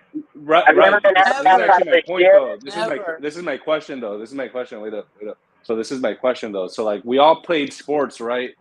And we may not, as players, know how to, like, run a franchise or, like, make decisions about the team. No, we don't. But check this out, though. But players know who should be playing on the field. What happened? No, they do not. They do not. They do not. Check this out. What were we saying on DSR, dude, before the game in Chicago? We were all saying Aiden should get the fucking start instead of Hoyer. Like, people were saying that, dude. That's an offensive play call. That has nothing to – everybody that knows football knows Jimmy don't know how to play the goddamn game. So that's nothing. That's on the coach. That's the coach's problem. That's not anything else, dude. Like, the offense is there. You're choosing not to play the player for your own reason. I don't know that reason. I can't answer that fucking reason. But there was never a thought in my mind that sat here and thought, like, damn, that we're struggling because I knew from day one we were struggling because of Jimmy. So that's irrelevant. I knew that from the second we got the guy. We talked about it the whole entire offseason. Exactly. This guy is nothing but a glorified backup. Now, if Josh chose that, I keep on reiterating this. Josh's contract was for 6 fucking years. They could have had a bigger principle to not be playing Aiden right now. I don't know the answer to that question, and I'm not going to act like I do. I know for a fact that Josh is not that fucking stupid. I know that the reason that fucking Antonio Pierce and them hopped on the Aiden train right away is because they know they only got a short-ass window to try to get some fucking wins, and they know it ain't going to be with fucking Jimmy. Now, when Josh and them were the coach, they probably weren't worried about those wins. I kept saying the whole time, these play calls are stuff as fuck. I said it the whole time. Been saying it for 2 years, dude. Like I said, the whole deal with fucking how they fucking went out and fucking brought in Stedham. I mean, I've literally called this guy's play call the plan the whole fucking time because I'm not blind to what they're doing, dude. Like, the difference is that Josh probably said, Josh was probably like, hey, I got fucking 4 more years. We can run fucking Aiden out this year. We'll be just fine. And that shit came too early. The difference is Pierce don't got fucking 6 years. Pierce got to the last game of this fucking season. And if Pierce don't get it done, he's the fuck up out of here. And he's probably out of here anyway. So, again, that's the reason why. And any knowledgeable football fan or of the sport, it ain't even about our team. It's about of the sport would know that shit. Like, fuck, dude. I mean, I don't understand how people are indicating, give this guy a job. He ain't even played a fucking down yet. Yeah, and call one fucking deal. Now we're running our organization by what the players say. We're really a fucked up organization, man. Like, that's the whole thing. I keep reiterating this over and over and over and over. Every single team I played for, undefeated. I hold the most rushing yards in my high school history outside of just a few years ago. But again, I have never been asked, hey, man, you got a playbook we can run over here? Fuck no. You know how the conversation went down? Hey, this is the play right here. You don't fucking run this play. You will not be our starting fucking halfback. That's exactly how the locker room. And when I got on the safety side, When I tried out for defense because I played 2 ways, guess what the defensive coach told me? Hey, if you don't know this play, you won't be on this bitch. So not only did I have to learn the offensive play calling, I had to learn the defensive play calling. They were nowhere close to the same. And not any coach ever came over and held one other guy responsible because this guy's faltering on that side of the ball. You know what happened was they say like this, hey, 22 out of the game. Fucking get on the bench. Then you're going to sit there the rest of the fucking game. And then when you get the pressure, you're going to think about it why your ass got fucking bench. And if you want to play again this week, you're going to fucking step your shit up. That's exactly how real life football goes down. I don't know how all this make-believe bullshit, Madden fucking talk is, dude, but that's not how real life shit goes. That's not how real games, that's not how real coaching, that's not real conversation. They don't have that. You got a fucking owner. How come 31 other teams don't call a team fucking meetings and ask the players how to run their fucking organization? Like, selling organizations do shit like that. They're desperate. He's reaching for whatever he can grab, dude. Like, another move happened. And listen, Devontae, and here's another thing. Vegas Raiders. Devontae has been on the officer is already gone too. Was hired in August. Is already gone. The operating officer. But all kind of people are gonna go. Third down play callers. Yeah, the third down play callers are gonna go. I mean, fuck, everybody's gonna fucking go. They're Josh McDaniels' fucking team. Yeah. I mean, that's what we need. That's the shit I don't understand. If Harbaugh comes in here, he's going to do the same fucking thing. If Harbaugh takes that goddamn job, who do you think on this team going to sit here? Probably not one person. So, no matter who the hell's over there or not, this place is going to go on regardless of who the fuck's there. I think Mark's a dipshit. Mark's about the dumbest fucking motherfucker on this earth, dude.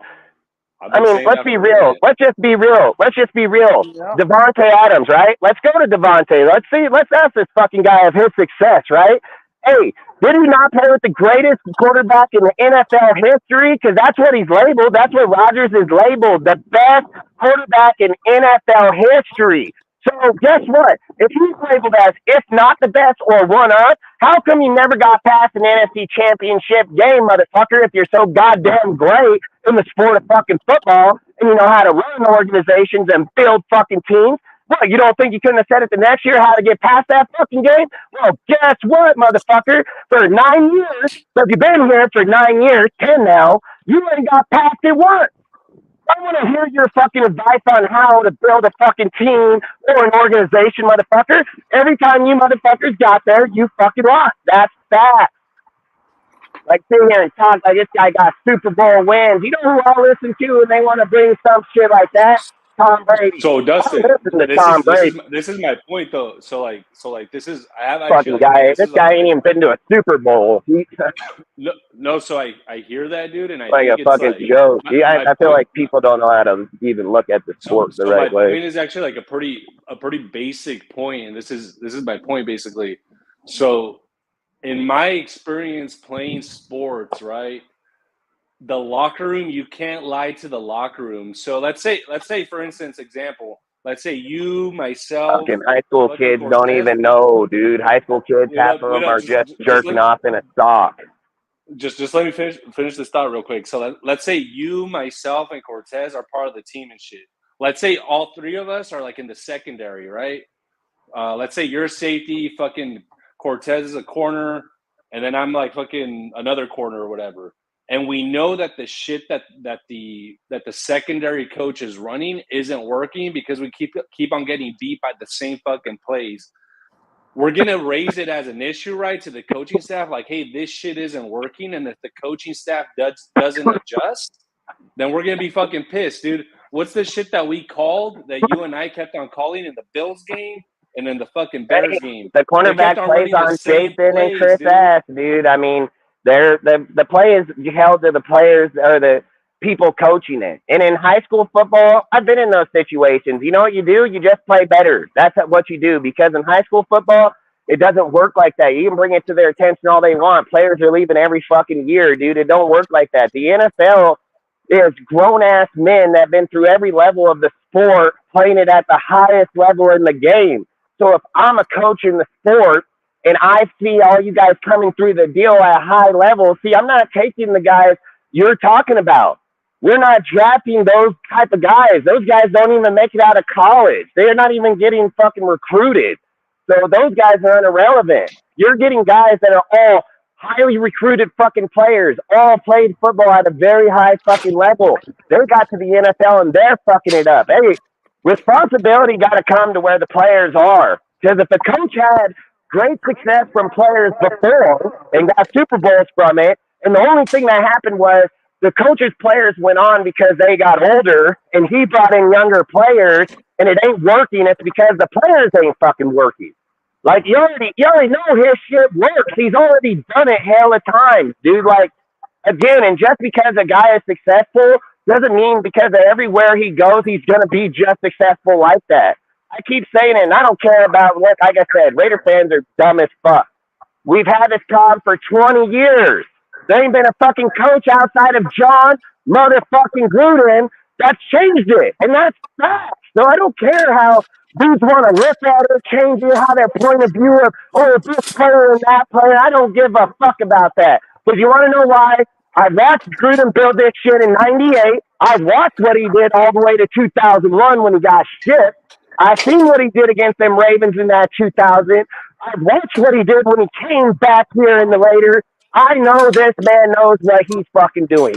And every other motherfucker around there, now again, like Pizzle said in the chat a little bit ago, maybe one, I mean, 8-8, I would have given him another chance. But I wasn't. I was axing their fucking asses every year. Didn't matter. I said Tom Cable, for whatever reason, he got 3 years. And I don't even know why. And he was garbage as fuck. But he had that same grit in him. I know that's why. He had that grit. He had that fucking I'll punch you in the fucking face fucking mentality. And that's why fucking Al probably kept him. But to sit here and imply that, oh, Antonio Pierce, he's just going to be the savior to the team. He's never fucking called a play in his life in the NFL. Listen, in the NFL, 99% of NFL successful head coaches at any fucking level, period, are play callers. I keep saying it. Show me a fucking special teams coach that's won Super Bowls and is just the greatest coach. It's not. Every guy in the NFL on head coach has either been an offense or defensive play caller. That's fact.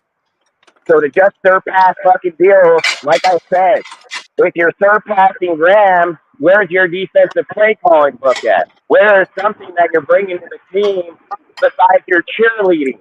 If we're paying a guy $10 million to cheerlead, I think you better sell this fucking team like ASAP, like ASAP, like now. You don't fucking need cheerleaders. You need fucking coaches. You need motherfuckers that are going to run your shit. You need a guy that's telling me, just like I was when I was a kid, you want to be here, motherfucker. How bad do you want to play this fucking game? That's exactly what he fucking told me. And it didn't matter how badass I was in the street or how many fights I got in with motherfuckers. It's their way or the fucking highway. And it didn't matter what I've done. I had to do it their fucking way. And guess what? I did it as best I fucking could, and I did it better than most in our school. I hate when motherfuckers act like, oh, it's good. No, it's not. No, it's not. Not even close. I don't know what fucking schools you guys went to, man, but I feel like you guys been to privileged-ass fucking places, dude. Like, you don't get asked your opinion. Like, you get told what to do. Like, we're fucking out here talking about grown-ass men. Grown men. Like they're fucking 8-year-old kids. It's crazy. So Dustin, actually, that's an interesting point that you bring up, because I was actually thinking about that shit over the weekend in terms of like the coaching style. So I was reading a lot of articles about how Josh was coaching the team, right? And it consisted of a lot of long meetings, a lot of cussing players out, a lot of demeaning players, etc. I don't think that kind of coaching for this new generation of players is working, dude. Gruden just did it. I think the difference was, because I've heard from numerous people that are actually over there, is what they said is that they said that Josh brings a fucking private school mentality, and they're not from, the Raiders are not private school mentality people. We are from the street. Our shit ain't like everybody else. Like, we don't come in with our deal talking to us like we're all these educated, super educated people. We've never have been. The Raiders have never been that way. the Patriots, I said it. That's how they drafted. That's how they created. And people that I talk to that are there say those exact things. Josh brings the fucking private school mentality. That's exactly what they say. And again, some people are cut out for education and some aren't. And I'm not going to sit here and blame Josh because kids don't want to fucking learn these days. Like I said, I don't understand. If Josh wants to play these cocksucking motherfuckers in the ground, if he wants to get them up at 2 o'clock in the fucking morning and work until 8 o'clock, and they don't fucking work and can't shit to do that with. Like, no guy's going to come here and tell me how the fuck I'm going to run my company. I'm going to run my shit the way I fucking want. You know why? Because it's mine. I own it.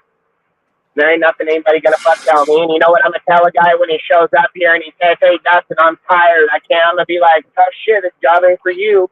On to the next. Nowadays, when too many people are privileged, it's like, are your feelings hurt?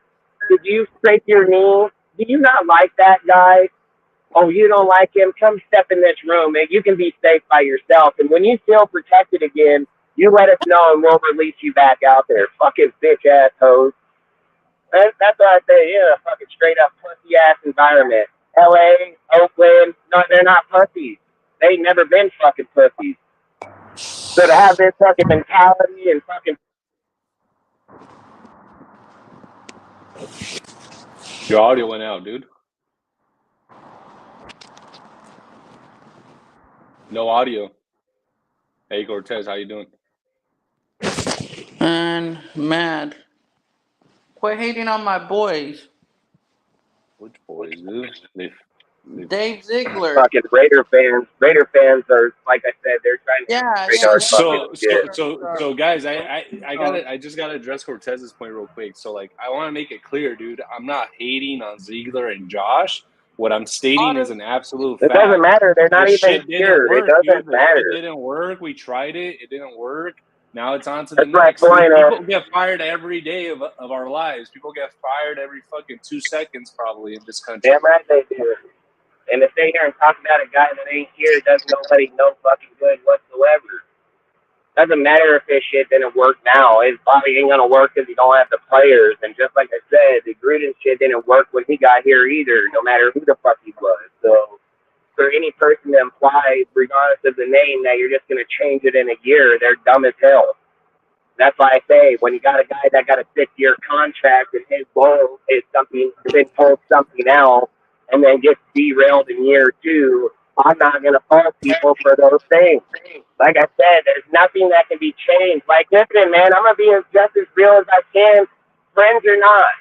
You will not come to my company and tell me how to run my company, no matter how good a friend you are with me or not. And this is that. I know my shit better than you'll ever fucking know it. And that's guaranteed fucking fact. That's why I own my shit. That's why I have my shit. That's why I control motherfuckers. I don't work for fucking people. That's not how that works for me. So for fucking people to go out and give out information on shit that they don't even have in the first place, why in the fuck would I even listen to it? It's just a bunch of people talking about shit they've never experienced on any level at all. And then we take a level you've never experienced it, not even on a fucking owner-operator level, on a mom-and-pop level, and then talk about how a $1 billion company gonna do it. And then act like they got valid principle behind it. No. See, not guys like me that went to school for 8 fucking years, spent $500,000 on their education, to fucking go learn that shit, think that I'm gonna listen to some motherfucker sitting at home doing nothing. Sorry, don't work like that. And they don't give a fuck how many times they want to reiterate a conversation, reiterate a purpose, how they want to justify it. People like me know shit like that is bullshit because we get confronted with it on the every day. Our companies don't work in the world if we're not fucking up to today. Not yesterday, today. So if you're sitting here thinking that your company was started yesterday or fucking 5 years ago, and we can run it the same way as you did it 5 years ago, you'll be bankrupt as fuck. We change our shit damn near on the daily, if not the weekly. So to sit here and imply conversations like, oh, we need to go to the players, and I don't go to the guys that work in my company and ask them how to run it better. What I do is I send motherfuckers around that know what the fuck they're doing, find out where the fuck we're failing, and then we fix that shit. That's what we do because we're real fucking nerds, and that's how the real world works. So I think that's actually the second. So the second aspect that you were saying. They're talking about high school fucking football. So Dustin, I think the second aspect that you were describing right there, in which if shit isn't working right, you may ask an employee, "Oh fuck, do you have any ideas?" No, I do not. My company is not an employee-ran company. Leader, you got to ask for feedback, and you got to. No, I do not. That's why I got cameras. That's why I have cameras, and that's why I hire people that are called managers. I didn't fucking hire an employee to have the employee fucking opinion. I hire fucking managers. I put the manager on the floor with the fucking employee. So whatever the employee sees, the manager fucking sees. But are you getting feedback from the manager? Obviously, if I hired him to put him there, that's why I put him there. So that's what I mean, yeah. Hey, what was Champ Kelly doing, motherfucker? What the fuck was he doing? Registered fucking GM, bro. He actually had the job before Ziegler. So again, you guys been making no fucking sense of how you guys are talking about your shit, man. There's a guy on the floor already. The whole fucking time. Like, see, you guys don't bring up these things because it doesn't get brought up till someone points it out. And the reason I can point it out is because I do this shit for a living. I don't run an NFL team, but I do run fucking 35 motherfuckers live. I know how that shit works. I ain't fucking sitting here talking about shit I've never done. I played football at a higher level than most people. We played on TV in high school. I had a scholarship at fucking USC. I didn't fucking just go play no backyard Kiwi fucking football with some stink-ass motherfucking dudes not knowing how to play the game. And then come over and act like I'm going to justify my experience against guys that's never played it, never done it, never ran a company, never ran a business. Talking about how this, how that. Fuck, goddamn, the NFL's been here for fucking 60 years. We're talking about giving an intern the head coaching job. Like, these are things that bug me as fans, as people playing as fans of the team. Because I sit and say, we got to finally get past to being a fan, and we got to actually be fucking a fan of the sport. Because this is getting to be fucking ridiculous that we're not even talking about NFL shit. We're just saying, like, the Raiders, they're no. So Dustin, on that point, I gotta be clear, dude. From where I stand, I'm not saying, hey, give AP the fucking job already. Give these guys a job already. That was the conversation we started when we came in here. You said, you should be entitled for the head coaching job is the exact word. That's not what I said, dude. We gotta replay that. I mean, we can back that shit up. I know exactly the words that came out. I said that. I don't know why we're fucking saying that. We gotta replay that at some point, because that's not what I said. What I said was we need to evaluate this guy. How you gonna say that till after I brought that up, man? That conversation didn't even get brought up till after I said that he didn't even play it down. When he came into the live, he said that people are over here fucking already putting down the guy, and not having as the head coach is how he started it. And I said, well, he ain't even fucking played it fucking down in the NFL yet, so I don't even know how any person can entitle him to a head coaching job, period. So that may have been like misperceived or something like that, but like I do think that this guy, right, he has a valuable opportunity over these 9 games to figure out how the team's going to play and respond. Does that mean that this guy's going to go fucking undefeated? I don't think so. It's very unlikely. But there is something to be said about how you lose, right? You want the team to go out there and compete, because the way that the team played against the Lions in Detroit, it was a deflated team before the fucking ball was snapped. I mean, hopefully Jimmy G was the only deflation in that game, so I don't know what do we mean by that. I mean, we played good defense. Jimmy's going to play fucking offense. He's the quarterback of the fucking team. I mean, the defense held him 9-7 now all the way to the halftime. So these are things I'm not understanding how you guys are looking at these ways. One, Jimmy was the only downfall in that game. We were down in the red zone. We had multiple times we could have taken the league in that game. You know what I mean? Like, we weren't just sitting over here like we couldn't do shit. Detroit should have been deflated. They literally just came off a Baltimore ass beating, dude, and they couldn't get going in the red zone. We're talking about us being deflated. Right. So when you have Jimmy, right, who's playing very poorly, that shit has a ripple effect. You have Devontae throwing his fucking helmet.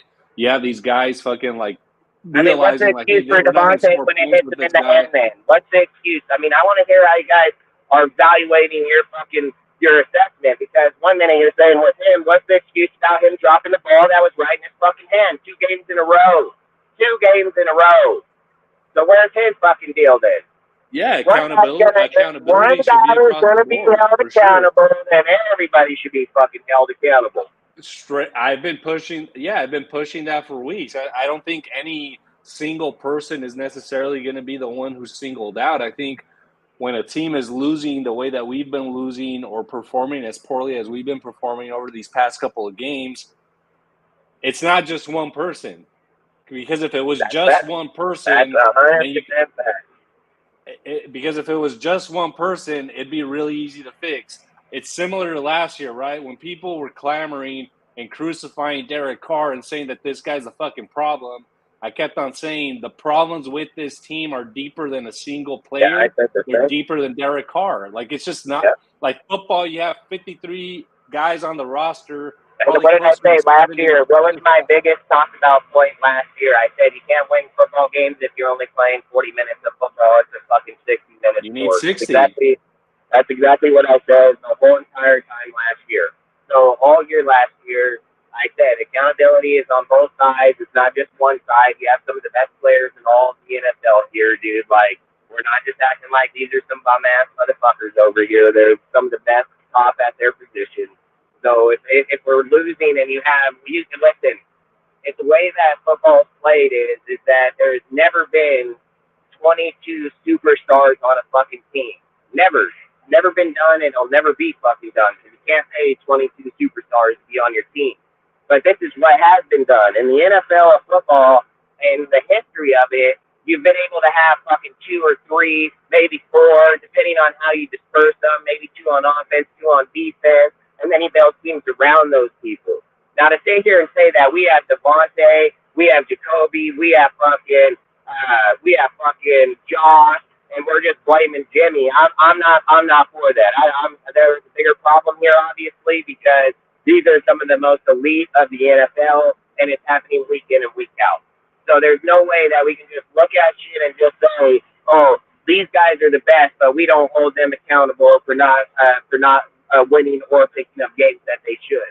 Devontae drops the ball. That's his fucking job. I don't care how many he's caught before. I don't give a fuck what circumstances he's caught those balls. Devontae Adams is paid to be a receiver in the NFL, and that means to be a receiver every single time you take fucking foot on there through your whole entire fucking career. That's 17 games a year, and fucking by however many years you're going to be here.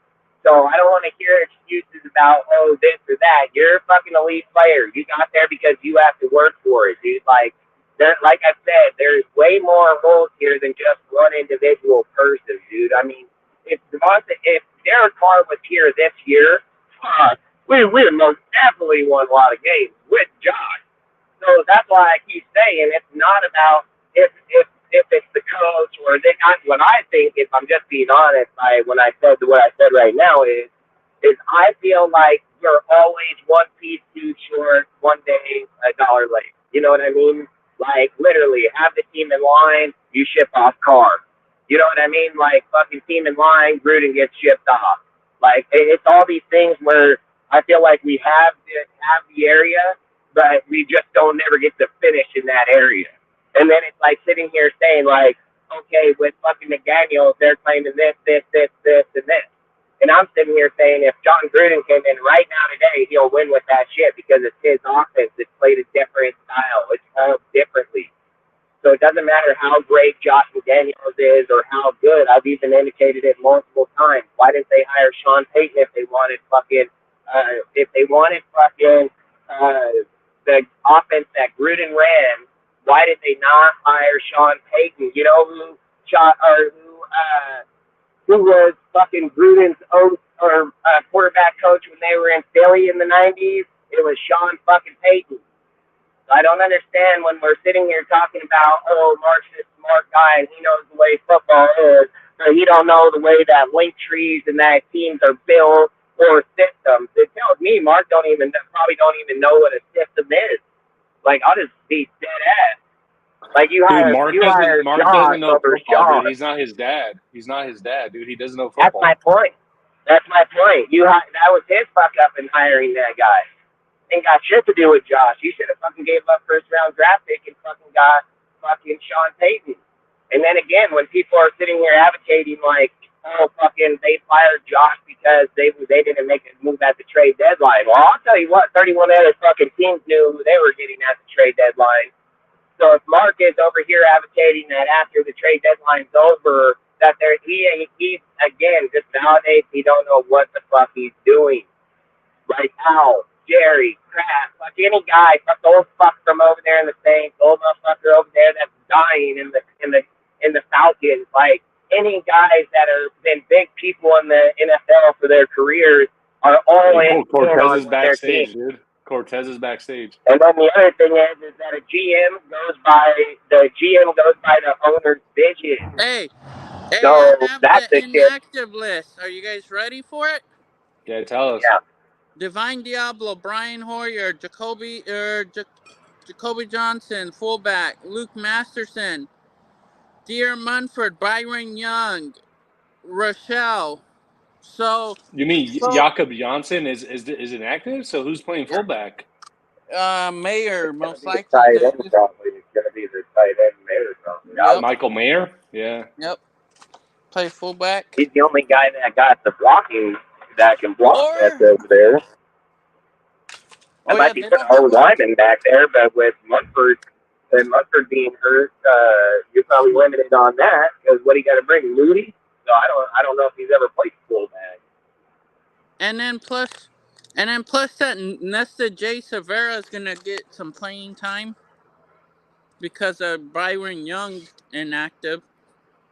Yeah, but that can be on purpose, man. Was there something that said that he was injured? No. Yeah, and I think is that guy Jalen Smith active? Yeah. The yeah, he's gonna start, dude. From what I heard. Yep. I heard he was gonna start when they number got him. 15. Number 15. Yeah, I heard he was gonna start when they got him. That's his jersey, number 15. And I said that'll indicate a good fucking coach right there that he can go take a dude off the practice squad and get. Like I said, this is something that you would look at a head coach, right? If he doesn't have a playbook offensively or defensively, does he have developmental skills? That's massive. If he can develop people or see people like from another team and say like I said, this Jalen Smith is like bigger than most people realize because one, Jalen Smith was a real big player when he played for the Cowboys, and a lot of people knew this guy had a real high ceiling. But after he left the Cowboys, and this is something I talk about on this show all the time about when we talk about redrafts, and I say the reason I don't like redrafts are because just because a player did good in one place doesn't mean that he'll have the same success going somewhere else, which is the prime example of what's happened to Jalen. But this is the difference. Antonio Pierce is a linebacker coach. And if he can see that and he can see about getting the development out of him to, bring him back, revitalize his career, that's massive. Because when you start getting into the middle of the season and shit like that, when you are trying to go look to make your team better, those type of moves make you better. And that's what I would say. Like, that's where I would say, like, he could earn his spot legitimately. It would be through development. My phone's about to die, so I'm going to go off. All right. That's what I would say. Through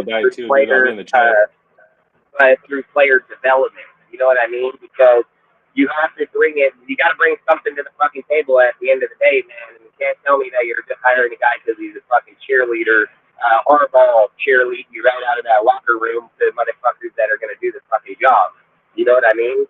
And that's all I keep trying to say is, why are we trying to counter down to the fucking players? If you bring in a good coach that knows what he's doing, he's not going to do that. He's going to say just like this. I don't care what you think about, how you think about your players or how your team. He's going to say just like this. Your team's been losing, and it doesn't matter who the fuck you've had here. So this is what I'm going to do. I'm going to break this shit down because I know how to win. And that's what he's going to do. And he's going to do the same thing that Gruden did the same fucking time when he came here. And people thought he was crazy for getting rid of Khalil Mack and everybody else, dude. And let's just be real, man. Gruden went through so much shit between fucking Martavius Bryant, Tyrell Williams, he went through a lot of shit and still ended up pretty good at the end of his shit. And he tried to get AB and Tyree Williams in the same year. So it's not like Gruden just came in here and stuck right away. It was kind of like the same thing like with fucking Josh, where it was like, man, you had all the pieces you wanted, because like Brady, for instance, but it just didn't work out how you seen it. You know what I mean? So, but the difference was is Gruden had 4 years to keep trying, and then when Gruden shit hit, you knew right then and there. Like, there's not a guy on this earth that knew once they seen Russ in year 2 coming out, they're like, man, this guy is a fucking shit brick house, bro. Like, he was the real fucking deal, man. And it's just a shame how sometimes we revert backwards because of, you know, like Adele, like, let's say if that shit comes true, things of those factors, because those are massive parts in our history that's taken us a long 20 years. It's taken us 20 years till we got to Gruden, and then Gruden had the chance to fix it, and now we're reverting back another 20 fucking years, it feels like. You know what I mean? Like, we were there, we had the players, everything, and all it's done is just dissipate every single person. And it's something like I said about Antonio Pierce, about seeing Smith. It would be the same type of thing like when, who was it? I think it was, I want to be correct on the name because I think it was Greg Olson that identified fucking Waller in Baltimore in the practice squad. And Greg Olson was the one that brought that to Gruden and them at their attention about, you know, how he was and who he was, blah, blah, blah, blah. So that's all I'm trying to say. Like, when you have a guy like Pierce, if you can see those type of things that are out there that bring that type of deal, because the draft pick didn't get Waller. It was someone's vision that got Waller. It was something that somebody's seen. So, like I said, those type of skills are really hard to come by, and not everybody has those skills. So, for me, I just think that when you're looking at those type of deals and you got an AP, I think that's a really big tangible for him to stay here with us.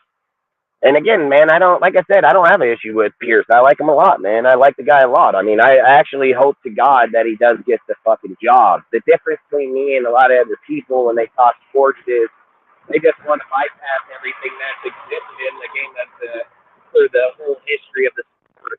And I don't do that. I talk about on shit because I've watched it and I've seen it and I've seen it my whole life. So the reason I'm just talking about it is to be knowledgeable on it. So then when it happens, people that watch DSR and you're in these fucking dipshit ass chats, you're going to be like, yeah, they were talking about that when we hired them. So it ain't going to be like, oh, they feel that. It's just a logic, regular fucking talk on how your team is. And that's how you should talk. And those are the things you should be aware of. So it's like I said, I actually want Pierce to get the job. I want him to be the coach. I said he's a really good fucking voice. He has a real strong voice. I've just said I don't want people on our team anymore that have zero to offer the team. And if we're only sitting here saying that if we're only sitting here saying that the reason we want him here is because he's a cheerleader, I'm a pass on that. So I don't care, and I don't give a fuck how anybody feels about it. And I've advocated every single time on this show, I'm not for hiring dudes from our hometown or things like that. I'll hire them if they deserve the job. I'll hire them if that person deserves that position. But I'm not hiring a fucking guy just because he comes from Compton or he comes from LA or things like that. I just think we can't do those types of things, nor should we. So I've said it a bunch of times. Like, I want the guys that are there. And at the end of the day, if we're talking about a cheerleader, I mean, Harbaugh's going to cheerlead his same fucking team the same way. And again, we can keep having these conversations because I'll tell it to you like this. If listen, I've bet a lot of money on this team for a lot of years. I mean, long time. I would tell you right now that I'm willing to put $10,000 on that we're going to be having this exact same conversation come next year. Like, that's what I'm going to be willing to bet. And you know why I'd be so confident in making that bet?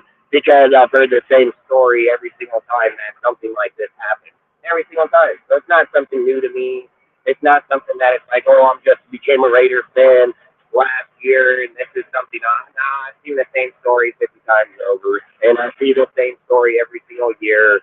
And I've said the best thing about YouTube is that any person that has a fucking StreamYard, their channels are archived and their videos are archived. So all this bullshit that they sit here and talk and then they go back, well, guess what? Those videos that I watched, and those videos still exist and they're still on their channels, man. And that's why I say I'm not counterfeit. I'm just gonna talk about the sport the way I've seen it my whole life. If something changes between then and now, then that's how I'll change. But the thing that I've noticed is over the 30 years that I've talked on the sport, well, I'd say like more like 20 years of talking on the sport, history repeats itself 9 out of 10 times in football by a mile. So, like I said, I've heard the same story over and over about people saying, oh, this guy comes from here, and look what he's going to bring. I've heard this story 50 fucking times over. So all I tell people every time that they bring it, that same story is I tell them the same thing over and over. I've heard this story 50 times over, the same energy, the same fucking, convincing, same everything. I've said it straight up, and I've told them every single time. There's only been 2 fucking guys. It's really only been one. It's only been one guy. But if you want to give Del Rio props, I'm not gonna tell somebody that they can't. But I've said Del Rio made one of the biggest mistakes as a head coach that you can make. Period. And he fired off Musgrave for fucking Downey. So I'm not dumb educated in the sport. I know the sport very, very well. So when I look at shit like that, that's what a head coach's job is to not make mistakes like that. So for me, the only guy I'm just going to sit here and say that we've had winning seasons, like winning records behind, is just Gruden, man.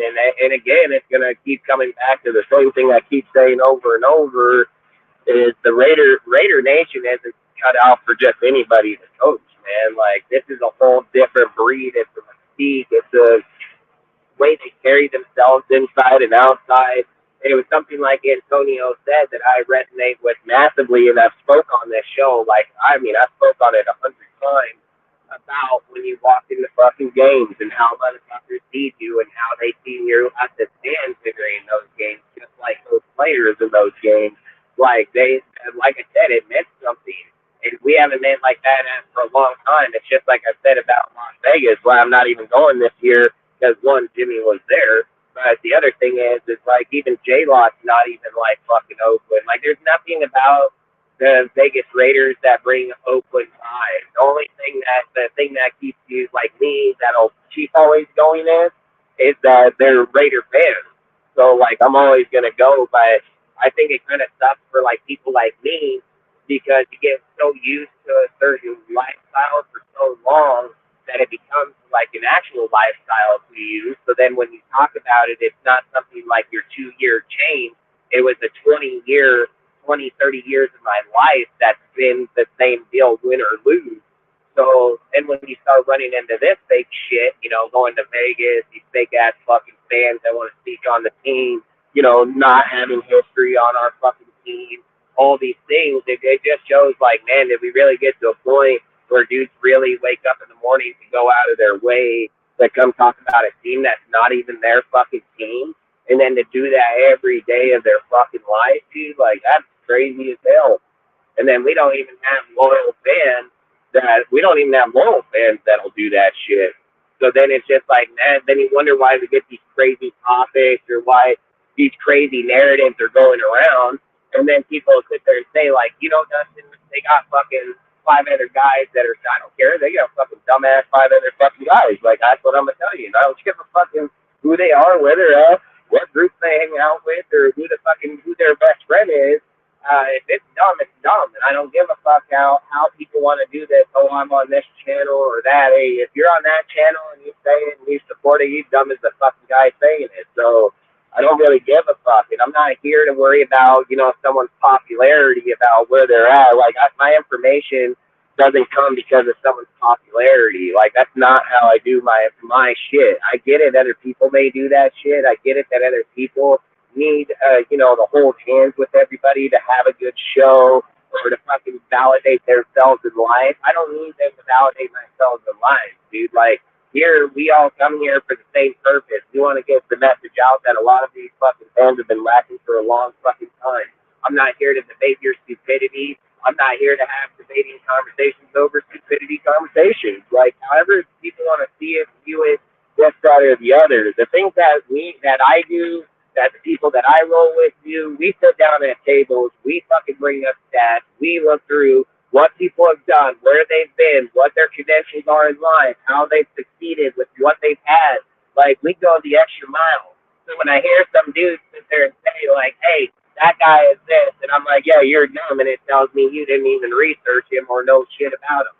So am I going to argue that guy? Am I going to get in there? No, I'm not. I'm not even going to pay attention to that shit. I'm just keep doing what I'm doing, and I'll keep talking about what I'm talking about. So the difference is I know I research my shit. I don't really give a fuck. And it's like I said, you've never seen me on this show just change up my shit because of some other person or not. I said it. I will eat crow. I am a grown-ass man. Grown men are never going to be right 100%. And I'm not a woman, so I'm not in my feelings about me not being right. If I'm wrong, I can only get better by learning where I was wrong at.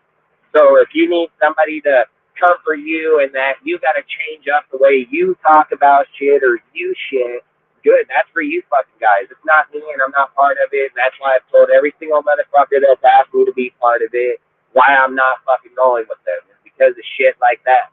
I'm not bipolar. If you don't like what I talk about, don't follow my shit. I don't pay no one to be here. If we're talking real football, it's because these are real possibilities that can fucking happen. If I went live every day and just talked about Pierce and Josh and Devontae, our show would be over in 10 fucking minutes, dude. Like, literally. And I'm not going to suck a dick on this show, so you're not going to see me get a blow-up doll so I could fucking fuck myself. Like, it's not going to happen.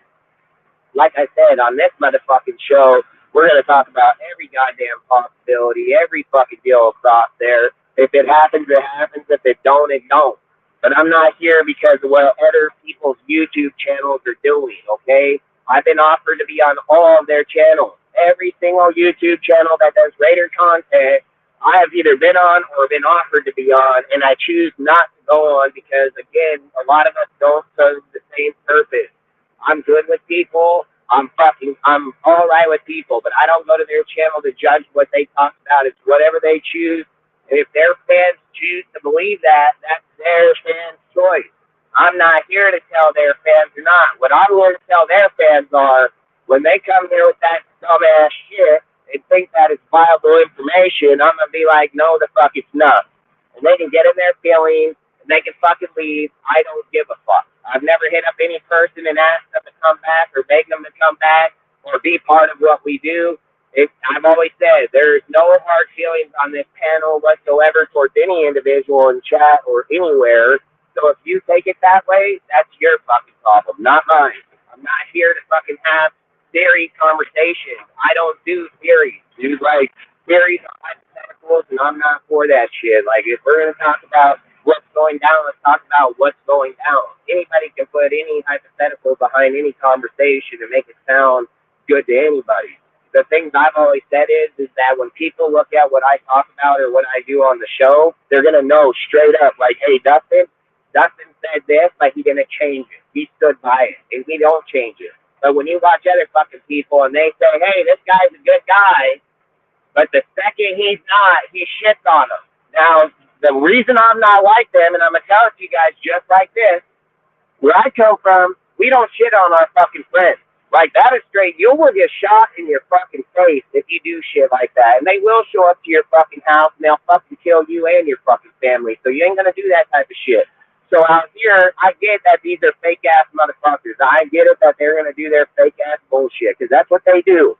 But me, from day fucking one, I've been straight as a fucking arrow, straight as it can physically fucking be. I've stood my ground against every single motherfucker that's come across it. I've debated every single person, and I've never fucking changed. I don't change my stories. I don't change the way I am, and I don't change the way I view my team or the way it is. I don't care how many people come in the chat and tell me, hey, this guy don't give a fuck. And everybody knows that here. So the difference is I'm not here trying to fit in with fucking people. I'm here to tell you what I know. If you don't like it, I'm sorry, tough shit. Probably plenty of these other motherfuckers that think they know. And it's just like I said, I'll put my shit against any of these fucking guys. I'll put my shit against their record versus my record because my shit's been on fire. Like straight fucking fire. So I'm not going to sit here and keep playing these games where people are like, yeah, but this YouTube, I don't give a fuck. I don't even watch that YouTuber. So why the fuck would I care what he fucking says? So, like, I'm tired of that shit. And I don't come to the nation with information that I don't research myself. There's no guy like Sean Johnson that hands me down any fucking information on this fucking team whatsoever. Not at all. If we go into my Discord and look at how that Discord's set up, I built that. I created that whole fucking thing. And I've had Ray just go in and put the shit in that I wanted. And I had him learn the fucking system so he can do it while I was on the phone while I'm doing this shit. So I built every fucking thing that I have in Death Star, period. So there ain't no motherfuckers coming over here going something, hey, we're going to give you this to offer up your information. No. Everything that has been created from DSR, from the fucking Discord and all, I created it all myself, right, in my own fucking brain. And then us as a group have put that shit on paper, and that's how it goes. So I'm not here looking for other people to give me information. I've never even brought a guy to our panel for their information. Just like I said, I bring them here for the debate, the way that they see the team, what they offer to the nation, what they bring back to the community. I bring them here for the right reasons, not these fucking stupid-ass, fucking dumbass reasons how you motherfuckers do it. Like, that's straight fact. Then you act like, that's the whole thing. How do you have a fucking show with a guy, like, look, and I don't have anything against Sean. I'm just using it for an example because it just irks the fuck out of me. How do you have a show that you go out and tell people that you're giving a credible source and fucking deals on this, that, and the other, and that motherfucker's your credible source? Like, that's crazy as hell. That's crazy as fucking hell, man. And then to sit there and talk about, like, oh, where's your guys' source? Bitch, I don't go get it from some fucking half-retard motherfucker that acts like he thinks he know my fucking team. Like, that's the kind of shit. If I wanted a YouTube fucking, if I wanted a Twitter fucking post, just go to DSR. They come in there every 2 seconds. Literally, every single post that has to do with any fucking football ever will come through the Death Star Report Discord. 100%. There's not one fucking Twitter post that will not come through that goddamn Discord. So, again, if we were worried about building our reputation on a fucking Twitter post, don't you think every time we went live, it would be up on our shit? Oh, this is what this guy said on Twitter. This is what, I don't know, fucking talk about half them dudes. You know why? Because they're fucking beat writers. They're a fucking guy. He's just a locker room whore. That's all he is, dude. Like, I don't understand how you guys talk about your fans. You played the sport. You guys don't know shit about it. Like, literally don't know any aspect of what it takes to be on them teams. We're just talking like it because you see information on fucking Twitter that you seen a guy standing somewhere, and now we're talking like if we fucking lived that life. That's why that's why I'm so fast to shoot fuckers down in the way that they talk about it, because I know that's bullshit, because I've played it at the highest level. I ain't played in the NFL, so I can't speak on the NFL. But if I'm just speaking on me, Dustin Rodan White, as a fucking man, I know that what I'm asked of when I got to the NFL, so I wasn't going to hold no other fucking guy responsible. I know that for goddamn sure. So I know what it took to get there. I was almost there until I blew my fucking knee out. But again, I didn't hold nobody else's falter because of me. I didn't do that. I didn't say, oh man, I don't get to play and I'm out of here because I blew my fucking knee out and it's your fucking fault. Right? That's the kind of shit I hate when people talk about our team. One, where we come from in Oakland, and if you're not look, and I don't mean it to say like when I say fake fans or not, this is the things that I mean by it. I'm from the streets there. I fought a lot in my whole life about the Raiders. Like, I've been there my whole life. So when I talk about it is like I will fight for that shit, and I have fought for it for most of the time I've been a fan, period. So when you sit here and listen to these guys representing our team and how this or that, I'm like, yeah, Raiders aren't pussies, bro. Like, we don't even travel down that road, and then you're even indicating that. Like, look, dude, I don't know how you guys were raised. I don't know, like, where you guys come from.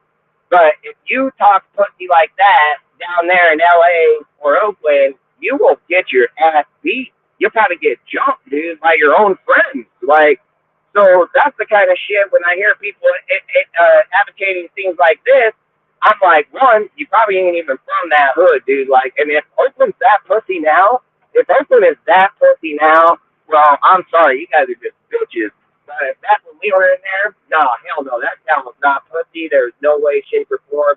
Like I said, you can just get stabbed just saying the wrong fucking thing there. So if we're past that now where you're just a bitch and everybody's flaked up over there, that's their fucking problem. But like I said, I don't go by that, dude. The Raiders have always been hardcore motherfuckers, dude. Every time you go to games, there's dudes there you don't even want to say the wrong thing to because he might just shoot your ass or stab you right there. Like, and to sit here and just how people talk about our teams or how they view our coaches or how they see our shit, and they're not real fans. They're just like I say, the more and more I do YouTube, the more and more I can identify the fan wearing gear motherfuckers. Like, and that's what I'm gonna start calling them. They're just fan wearing gear motherfuckers. That's it. It's kind of like Too Short with Raider colors, where like he says, and that's how I believe, because that's how I've always been. Like, I don't need to wear Raider colors every day to know that I'm from there. Like, I wear black. I'm who I am. I carry that mystique with me the way I walk every fucking day I breathe air in this motherfucker. Dudes in my own company straight fucking know, like, hey, Dustin's diehard ass Raider fan, because I make that shit known. When I'm even in Scott shit and I'm driving in their equipment, they got fucking Raider flags or Raider gear on their shit. Everywhere I fucking go, I represent my motherfucking team loud and clear. And I don't give a fuck. But how these guys talk about it and act like we're just straight fucking pussies, man. Like, nah, I'm good on that shit, dude. Like I said, I'm not gonna validate them dudes. I don't care what groups they're part of. I don't care. And that's why I said DFR, I don't give a fuck about who does what. Don't care. Like I said, I like certain people. I go on their shows because I like them. They're good people. I support them, and they know who they are. They're part of my shit in Discord. They're part of our shit here. Like, they know that I don't need people's validations. I don't need to go on a guy's show for them to sit and say, like, hey, man, your show. Like, I'll put it like this. In this last week, and you guys can go check it if you think I'm full of shit. And all the shit that people say all the time, these little troll-ass fucks that come over here and talk their bullshit and run. Or whatever, guys that come and talk or say what we talk about here, it's not, that's not how the nation sees it, right? So I'm going to tell you why I know the nation don't see it the same way these fake-ass motherfuckers see it. In the last week, since last Friday, at fucking I've been at 8 a.m. in the morning. Now, right now, our Instagram page is cleared over almost 2,000 new members. So fucking guys are flocking in that bitch like a motherfucker. And I don't even know where the hell they're coming from. I don't even know how the hell they even know the page is there. But whatever reason is, these motherfucking Raider fans are popping up everywhere. And like I tell people, if they think it's not, like, those ain't real, well, go look at it, because you can't buy just Raider fucking fans. My pages are strictly Raider fans. Just like I said, you can't, every now and again, you're going to get this, fucking Taliban-y motherfucker over here with this bullshit trying to do, but I can't control that, but my shit's straight fans. Our YouTube, there are way bigger YouTube channels than us, by a mile, and been on bigger platforms and are protected behind bigger names. Well, guess what, man? Over this whole last week and the last two, we've jumped over like 50 fucking YouTube members, dude. Like, I can't even believe it when I opened up the YouTube and it said that we're at 305 fucking members. So, how in the fuck, if all this shit that we talk about that people claim that, oh, that's not, how are we growing in those types of numbers? I don't have nobody that backs our channel. I don't have nobody that puts our shit on their fucking channel. There's not even anybody big enough to even do that for us. And that's why I just keep saying, a lot of these guys coming with their bullshit come from these fucking bullshit-ass channels, dude, and come with these bullshit, dictatorship fucking conversations, and then act like that's the way it is. Well, it ain't how it is, and it doesn't matter if you guys that follow them don't follow me. I can give a fuck. We're going to grow regardless. We're going to grow every single time we go live. And that's the good thing about what we do is that I think what I've been told from a lot of people is in Raider Nation, they haven't had a voice like me that'll stand up and tell everybody else, yeah, fuck you and your bullshit. Like for me, from everything I get told by other content creators or other people out here, they tell me the most. Like, hey, Dustin, the reason I like your channel the most is like you don't follow narratives of other people, and you don't try to guide people those ways either. And they tell me straight up, like, you're not in here to get clout from other people. You'll take the time. That's right, we will, and that's how we're gonna do it the whole fucking time. Because I've always said, friendships earned. Fucking nothing's gained overnight, and nothing's just fucking. I can't sit here and tell you I'm for you, but I'll shit on you tomorrow because some other guy will come in here. If I tell you I'm for you, it's because I believe in you, and there ain't nobody gonna change that unless you do it to me yourself. And no matter what opportunities, no matter what people come to my platform and offer me, I have never shit on any one of my individual people. I have never left this platform to go to a bigger or better platform. I ride it out to the end because that's what we should do, period. And that's what I do every single time. Been a fan of the Raiders for over 30 some odd fucking years. I've never jumped ship once. I've been down grass. I've been down all of theirs. Every single one of these guys' channels, man. These guys, they're fake to you, man. If you're giving them money, you're their best friend. If you're not giving them money, they're not going to listen to you. If you give them money, you can talk however you see the team. If you don't give them money, the minute that you bring up something about the team, you're not for it, and you'll probably be banned. If you give them $25 and tell them that this guy sucks dick, they'll accept it. But if you don't give them $25 and tell them that guy sucks dick, you'll get banned. It's just like I said, there's no continuity between the team. There's no continuity between the nation. People don't hold each other accountable. It's just that, well, if he does this channel, and if I want to go to his chat, I got to say, well, you're this. Like, that's what I'll say. If you're a grown-ass man, like, if you're over the age of fucking 15, and you believe that you are a straight fucking pussy, and you're going to be a pussy your whole fucking life, and your kids are going to look at you like a straight fucking pussy because you have no fucking backbone, and you don't have no way to stand up for yourself as a fucking man in this world. Like, you always got to think about outside. That's a fucking YouTube chat, bro. That's not your fucking kids. That's not your family. And if you're letting another man make grown-ass decisions for you, you probably ain't a man to begin with. You know, like, here in our communities, I don't sit here and say, I'm making the choice for you. What I say is I'm going to put out the topic, now debate the motherfucker. That's what I do. And if you don't come back with something to debate it, I know you're full of shit. So I don't care what you got to fucking say, and I'm not going to entertain it. Because, see, in my degree, when we went to fucking school and we were challenging ourselves, that's exactly how we did it. You can't get smarter by being stupid and not saying nothing. You can only get smarter by saying shit and learning from it. That's the only way. And if every single time that a guy brings up a fucking conversation and they're bogarting it because they're biased to a fucking individual person, there's no way we're ever going to be fair to our coaches, our players, or anything. It's like Al. I respect Al. He's a great guy. He's one of my good friends, dude. No harm, no nothing to him. Great guy. The problem is like, and I know he probably, and the way it probably came out wasn't meant that way, but we can't advocate for a guy to be in a position that he's never been there before, ever. And those are the only things. It's like I said when we started this show, I'm all for Pierce. I'm all for him being the coach. We just got to give him the next 9 games to see where he's at, because he's never played yet, period. So until those 9 games come up, it's just going to be people hating on motherfuckers. That's all it's going to be. And if he loses today, and guys expect that he was going to go out and win, it just tells me right away, again, they don't have a football IQ. There's a lot of moves that just happened that would indicate us taking an L today, regardless if it's against the fucking Giants. Like, regardless. The thing is when we're talking about it, we're hoping for the best case scenario. So we're implying that if this is what the changes were, then these should be easy fixes. That's what we're implying. Right? Everything that's indicated for the last 20 years has indicated we've not done this once, we've done it 500 fucking times. So if it's just a matter of time that we get lucky and that somebody fucking gets lucky on it, then that's what it'll be.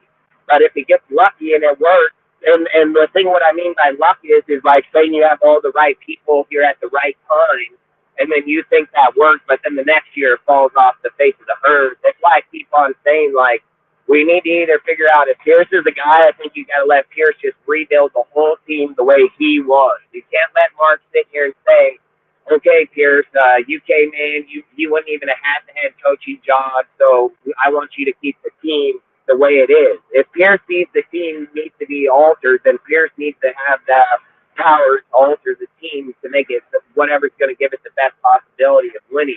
I don't want Mark to just tell Pierce, like, you have to roll with these players. If those players don't work, they don't fucking work. So I hope that Mark would grant him that type of information, or like that type of power. But again, we're not going to know until we get there. Now, for today, if we're going to talk on today's game, we can talk on about one, I guess. Well, with the Giants, I mean, you already heard all the people that are inactive in the game. So you got multiple people that are inactive on our side, multiple people on their side. So the only things that I would say is, for me, I want to basically see how fucking Pierce runs the offense as the actual coach, because he's the one that does the challenges. He's the one that's going to throw the flags or timeouts or things of these. So things like from him being in the NFL, playing in the NFL level, did he bring any of that experience out for today? I know he keeps on saying that, it's not about me and the Giants, it's about us and the Raiders. I really do hope that he really does mean that, because if you get a coach that gets caught up in the moment, he might get caught up in the moment for all the wrong reasons, and then fucking you start getting on yourself because you're wanting to beat somebody that has really 0 points to what we're doing. So I hope that Pierce stays on course like he said he was, and is going to basically run the team the way that it needs to be ran against this game. So now, like I said, outside of that, that's pretty much where it would be at. But for the most part, receiving wise, Aiden's going to have to still stay on his game. I mean, Aiden hasn't even been able to. Aiden's going to be a second start. I don't know how much time that he's got with Devontae over the last fucking few weeks, if any. So again, it's asking a guy to come in on a short week and then try to win. So it's going to be another tough accomplishment on him. The thing I would want to see the most, I think, is Hardigree and fucking Aiden, just like his communication a little bit better, that we can get out of the pocket a little bit more, because that's something that Hardigree should have been teaching him over the last few weeks, is not holding on to the ball as long in the pocket, getting out of the pocket sooner than later, things of those factors. And then for Josh, I mean, let's just be real. I mean, Josh has been struggling regardless. So I guess what I would just say is more does Josh's game pick back up more now that Aiden is able to throw the ball. Even with this game, I mean, the Giants' defensive line is not a bad team. So to sit on the Giants' defensive side of the ball, they still have a pretty decent team over there, and they got a pretty good D line up on the front. So I mean, like I said, I think the Giants' defense in every category outside of the D line. He said, I'm looking for. Give me 1 second. I'll read some comments. I haven't been reading comments because I'm just fucking driving in the parking lot. I'm trying to do all the roads right now. So I'm just fixing all the roads. So pretty much what I'm doing.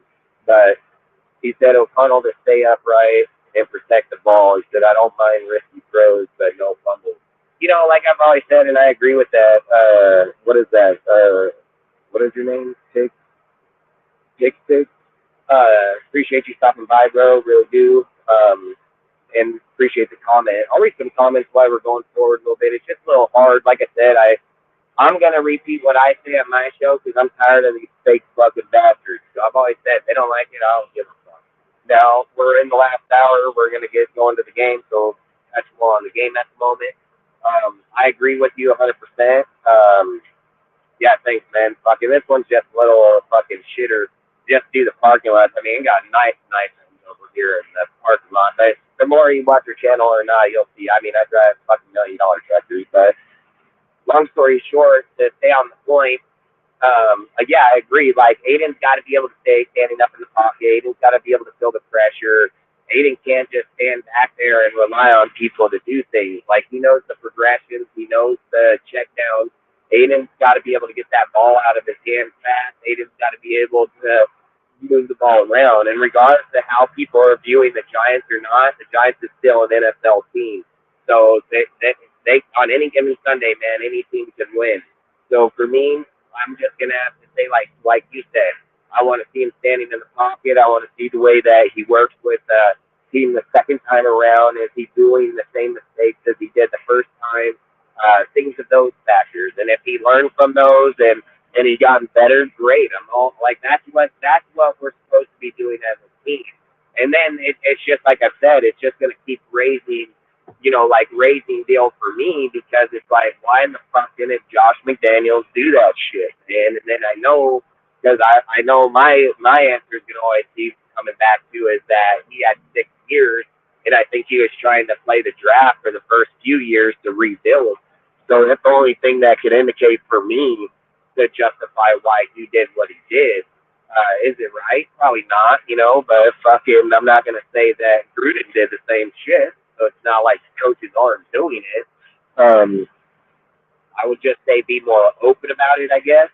Just be more open about it. So in the NFL these days, the more open you are, the faster someone's going to shoot your shit down and talk shit on you. So I don't know if that's why people are so standoffish these days. It says Aiden is humble, it's refreshing and easy to read. So I'm looking forward to the game.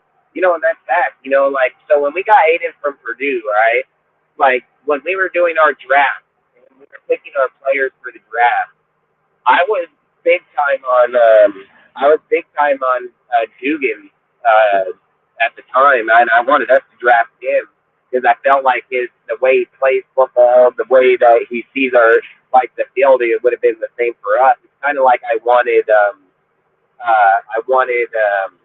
Sam Howell. I wanted Sam Howell from North Carolina. I felt like if he came here, like, he's a true definition of a Raider. But long story short is like, I was picking Dugan in that draft the whole entire time. And then the second that I seen the Raiders come back on their fucking interview with them right before the pre-draft, they had that interview with them, and I switched my draft pick from Kelly or Dugan to fucking to Aiden O'Connell. And then I went back and watched film on Aiden, and I studied this guy a lot. And this guy, he has such big game moments, it's not even funny. And he has such an arm, dude. And, like, there were games like in Tennessee, dude, where he was down like fucking 30 points and literally came back and kicked the fuck out of them, dude. Put up 500-plus yards, fucking 5-6 touchdowns. Like, there was nothing that read about Aiden that he was a slouch. And then the thing that validated it for me, which I talked about it on the pregame live show, was against the Charger game. I said, if Josh Jacobs comes out in this game today and goes out and puts up fucking, 150 yards, then it's not the fact that Josh is back from pregame. It's the fact that there's an actual team that respects Aiden's arm. And the minute that happened in the Chargers, Josh Jacobs had a 150-yard game receiving and rushing.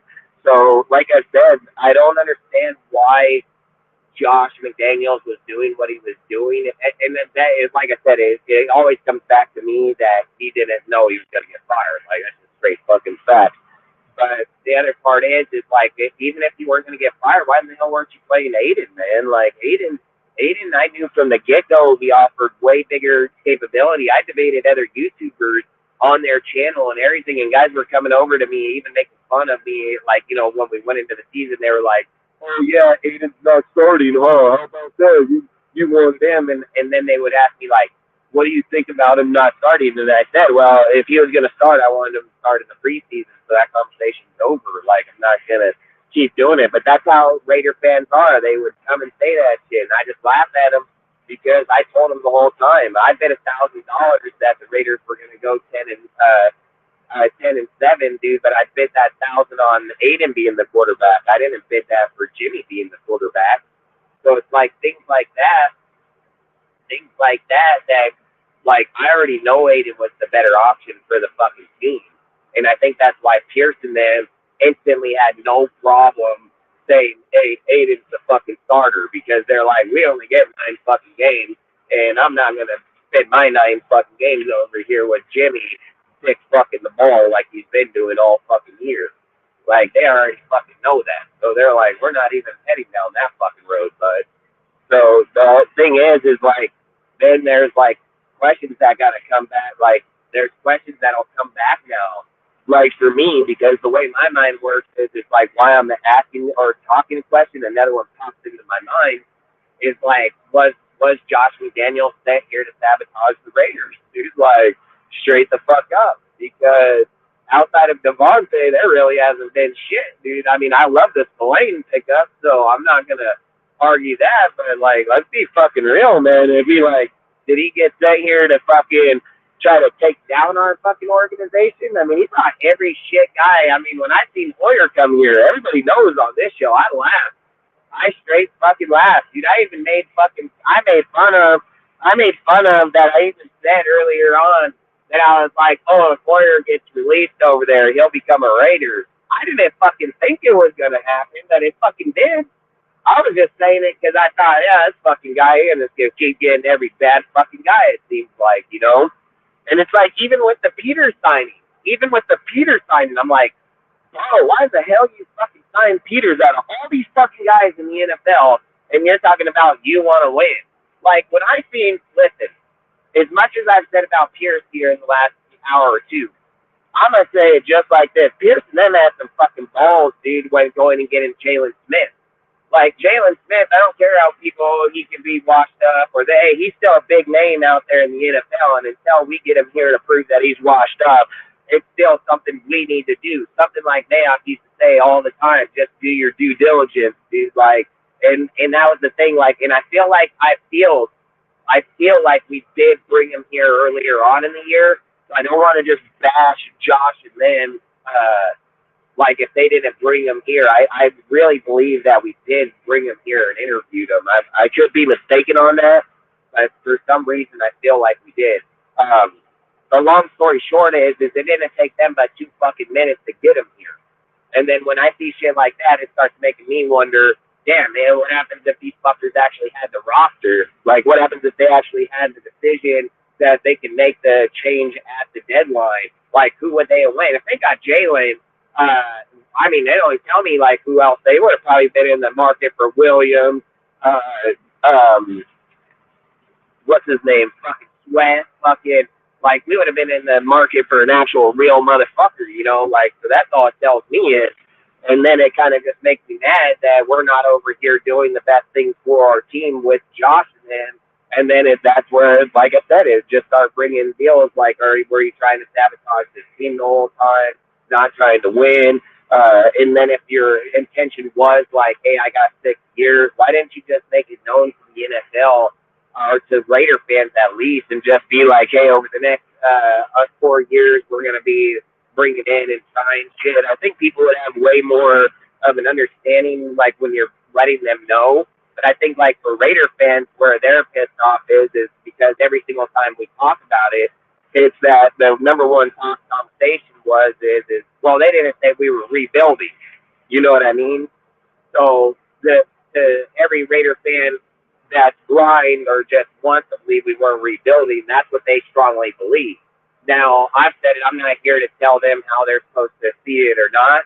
And part of me agrees that, yeah, they could at least Mark and them could at least say, like, hey, we are in rebuild mode, and if we get there in the next 2 or 3, we'll get back there as soon as possible. But I think keeping everybody in the blind, like in the dark, that's where it hinders. And then, like, I know Mark is full of shit. I don't need other people to, oh, you know, this or that. Mark said that he was fired at the trade deadline. There was nothing that indicated that we were buyers at any given fucking point in the deadline. Not at all.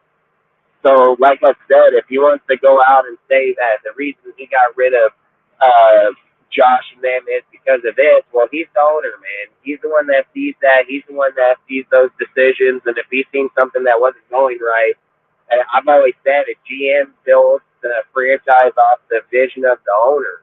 So I don't understand how you can say these type of comments or things and then just be like, that's the farthest thing from the fucking truth, because I've watched his dad my whole life. I've said it, dude. Like, Al is why I became a Raider fan, dude. Like, Al, when I was at the game, dude, and watched motherfuckers when Al walked in the building and the way people looked and was like, hey, there's fucking Al Davis, and how everybody talked about him and respected him and shit. I was like, hell yeah. When I seen Mark after his dad died over there and nobody even looked at him, nowhere even close, I was like, yeah, he's nothing like his dad, and he's never going to be. And the only reason people respect him is because of his fucking dad, and that's it.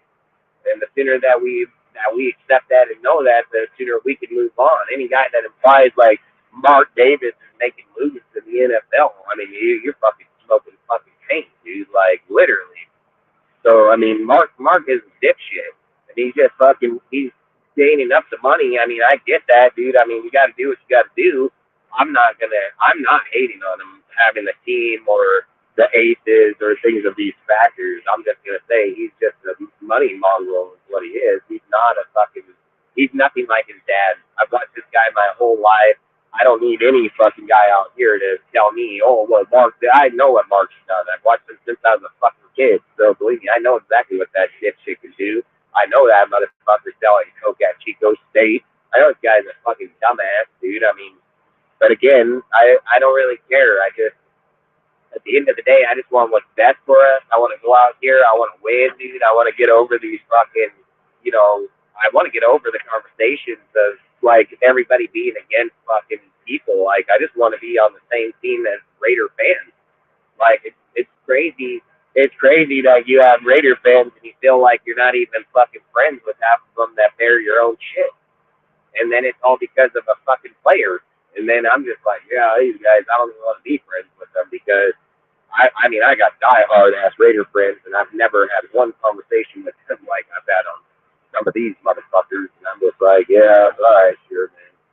But it is what it is. I mean, like I said, I just hope that we can go out. I mean, if we're just being real, and we're saying that it was just a Josh problem, right? Like, Josh and Weaver problem, right? We should be able to go out in this game today and beat these Giants by like fucking 20. I mean, we should beat them by like 20, because the offense is most definitely there to do it. So I don't think if we just swap out Aiden and that was the issue, then we should dominate these fucking Giants. I mean, these Giants are garbage. But I've also said the NFL is so inconsistent right now. It is not even funny. I mean, look at the Dolphins Chiefs fucking game. I mean, Chiefs get beat by the fucking Broncos, and then the Chiefs beat the fucking Dolphins, but the Dolphins blew out the fucking blew out the Broncos by 70 fucking points. So I don't know what the hell is going on anymore in the games. But long story short, if I'm just gonna be realistic in this game, it's in our house. They've had ticket sell prices down so they can bring fans in to pump up fucking AP, which I'm all for. I mean, I'm all for that. So if I'm just being honest, I mean, I think we should win this game 27-17.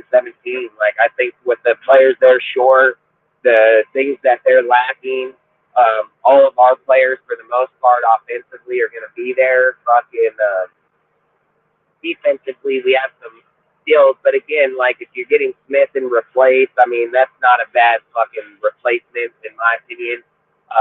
So I would just like to see the defense play stronger and play the whole time. And then I want to see fucking offense make better decision calling. And then I want to see us fucking finish out games aggressively. Not no fucking bullshit. Fucking, let's try it. Hey, if we're going to lose, we're going to lose. This guy has to know that the odds of him having the job at the end of the year is 1 to 6. So if you're in the game, man, and you got a 4th down and 3, you need to fucking go for it, because that's going to show that you're doing anything it takes to want to win right now. So if Pierce wants to keep this job and be a Raider going forward, that's what he's going to need to do. He can't play safe games, man. He needs to go out there and show Mark and show all of us that it was fucking Josh's play calling, that it was Josh that fucked this team up. And if he does that, he probably will get the fucking the job. But if he goes out there and plays safe football because he's worried about fucking losing the job, well, he's not going to get it anyway, so it won't matter. And that's all I will say, because at the end of the day, he's here to take over what some other guy fucked up. And I've said it. He's not the first guy on the fucking resume. I mean, Mark did not pay out fucking $95 million to go to a fucking backup fucking player. Like, I've said it over and over. He's got a bigger goal in mind. He has a guy like Harbaugh or somebody of a name that has that kind of ratification behind it. You don't sit and say, I'm eating $95 million for Antonio Pierce. Like, you just don't do that. So I've said it. If Antonio wants the job, he wants to keep it, he needs to go out there and play fucking just wiped out every fucking play. Just fucking go for it on fourth, go for it on your deal. You have nothing to lose, man. You're going to lose the job anyway. So just go get the damn thing done and go do it. That'll win us games. I mean, if you're down there in the 5 and fucking 10 yard line and it's 4th and fucking 5, I mean, just go for the touchdown, man. Like, field goal, you're not Josh, man. You don't have 6 years. Field goal ain't going to do you no goddamn good. So, and that's all I would say in this game. And I want to see Devontae fucking catch balls, but that has nothing to do with Josh. That's on Devontae. I mean, I think the biggest things that we need to pay attention to, I guess if we're going to say if this was a Josh issue, is offensive line, how well they play without him, not here. But again, that's still Priscilla. That's his fucking job. And then Josh Jacobson's running. And then Aiden's progression through how he's looking through the field. Because one thing Josh could have done that could have really fucked this whole thing up, and I think like Bo Hardigree it'll probably stand out in him, is Josh knows how to play protected football. I don't think Bo Hardigree is going to know how to do that intentionally, so I think his play calling is going to have some type of gratification behind it where it can throw an interception every now and again. And the thing, what I mean by that is a progression check down versus downfield progression. And I think with Aiden, they'll have those. They're going to have those issues if it's not a scripted deal. So, and that'll tell you right away if Josh was fucking throwing games on purpose, dude, because if that happens, that means that Josh was putting those plays and those play callers in those deals to have those progression checkdowns. And then if you see that, that's how you know that you're taking games. I said you want to be able to get another test like this. I don't think ever in football how this one worked out. But it's a really good thing it did happen, because now we can literally sit and see and be like, hey, this is why it fucking did happen. So long story short, man, I think that we should go 27-17, 27-14, 13, somewhere in there. I think that we should be able to hold them. Our defense has been playing okay. I'm not going to say great, but they've been playing okay. And then, fuck, I guess, like, I can't really say nothing else until the game's over, because there's nothing else to speak on in Antonio until it's over. I mean, you're going to have two conversations when this game's over today. One is, if he won, people are going to be all for him, man. And the minute that motherfucker loses the game, I'm just going to say, be prepared for your so-called fucking, Raider Nation fucking fan base, because they're going to shit on this guy instantly. They don't give a fuck that he came from Compton. They don't care where he comes. Their first conversations are going to be about how he fucking don't know how to run the team, that we lost because of this and this. There's no consistency between this fan base and how they view people. It's either you do good or fuck you. Like, that's literally how it is. And I've said, like, with this guy, the reality is you got to give him 2 or 3 games, because he's never coached a game in his life. So, I mean, college and high school, but that's not NFL. So, big difference. So I'm just saying, like, if we're going to be fair to the guy, we'd want to give him at least a 3-game trial period to make sure he gets some kinks out. Same with Bo Hardigree. Bo Hardigree would have to be at least a few games too. So, like I said, I would just go from there. And then outside of it, man, I would just hope to see that we can fucking step up our fucking game from here until the rest of the season. And again, I don't want to sit here and bug everybody on the same shit over and over. I'm just going back and forth and going through the driveway, fucking leveling it. So I just keep talking football. So I don't want to bore anybody with the same shit over. I'll read a few of these real quick. I feel like the Raiders were building to appeal to hotels and casinos in Vegas. Yeah, I agree too. I mean, fuck, that's going to be more than the fucking truth right there. And then fucking, says if things like Josh McDaniels problem, JJ should run for at least 80 yards and rushing. Devontae 2 touchdowns. Hunter Mayer has at least 50, 50 yards. Yeah, I mean, that's facts. I mean, Ozzy, I mean, I said it. How do you go from the year that they had last year? How do you go from Devontae and Renfro, or Devontae and Jacobs having the year that they had last year and the production that they came from Josh, and then act like it just don't fucking matter? Like it didn't even exist? Like shit like that just always mind fucking blows me massively, because I've always said, like, dude, those fucking guys had the success because that dude fucking called the plays and did it. Whatever the deal of this year, line, quarterback, things of those factors, I mean, I get that shit. Like, I get it. And that's probably more, like, I bet you, like, the more that we'll find out as time goes on, I would almost be like, don't be surprised if we read a report that says Mark got pissed off because they released Derek, dude, and then didn't have nobody in replace of him, and it was Jimmy. And then you start talking to, like, real fucking fans, or, like, Woodson, or things of those factors, and they're like, hey, fuck this Jimmy guy, man. Like, you know what I mean? Like, that's the shit you most definitely don't want to have happen. So I've said it. I want to be surprised if fucking sooner or later something comes out about something like that with fucking the fact that Josh let go of fucking, or that they let go of Derek. But either way, fucking is what it is. If he has the opportunity to establish his brand, I hope it's pedal to the metal. I mean, that's fact, Diggs. I mean, that's 100% fact. That's what he's going to have to do.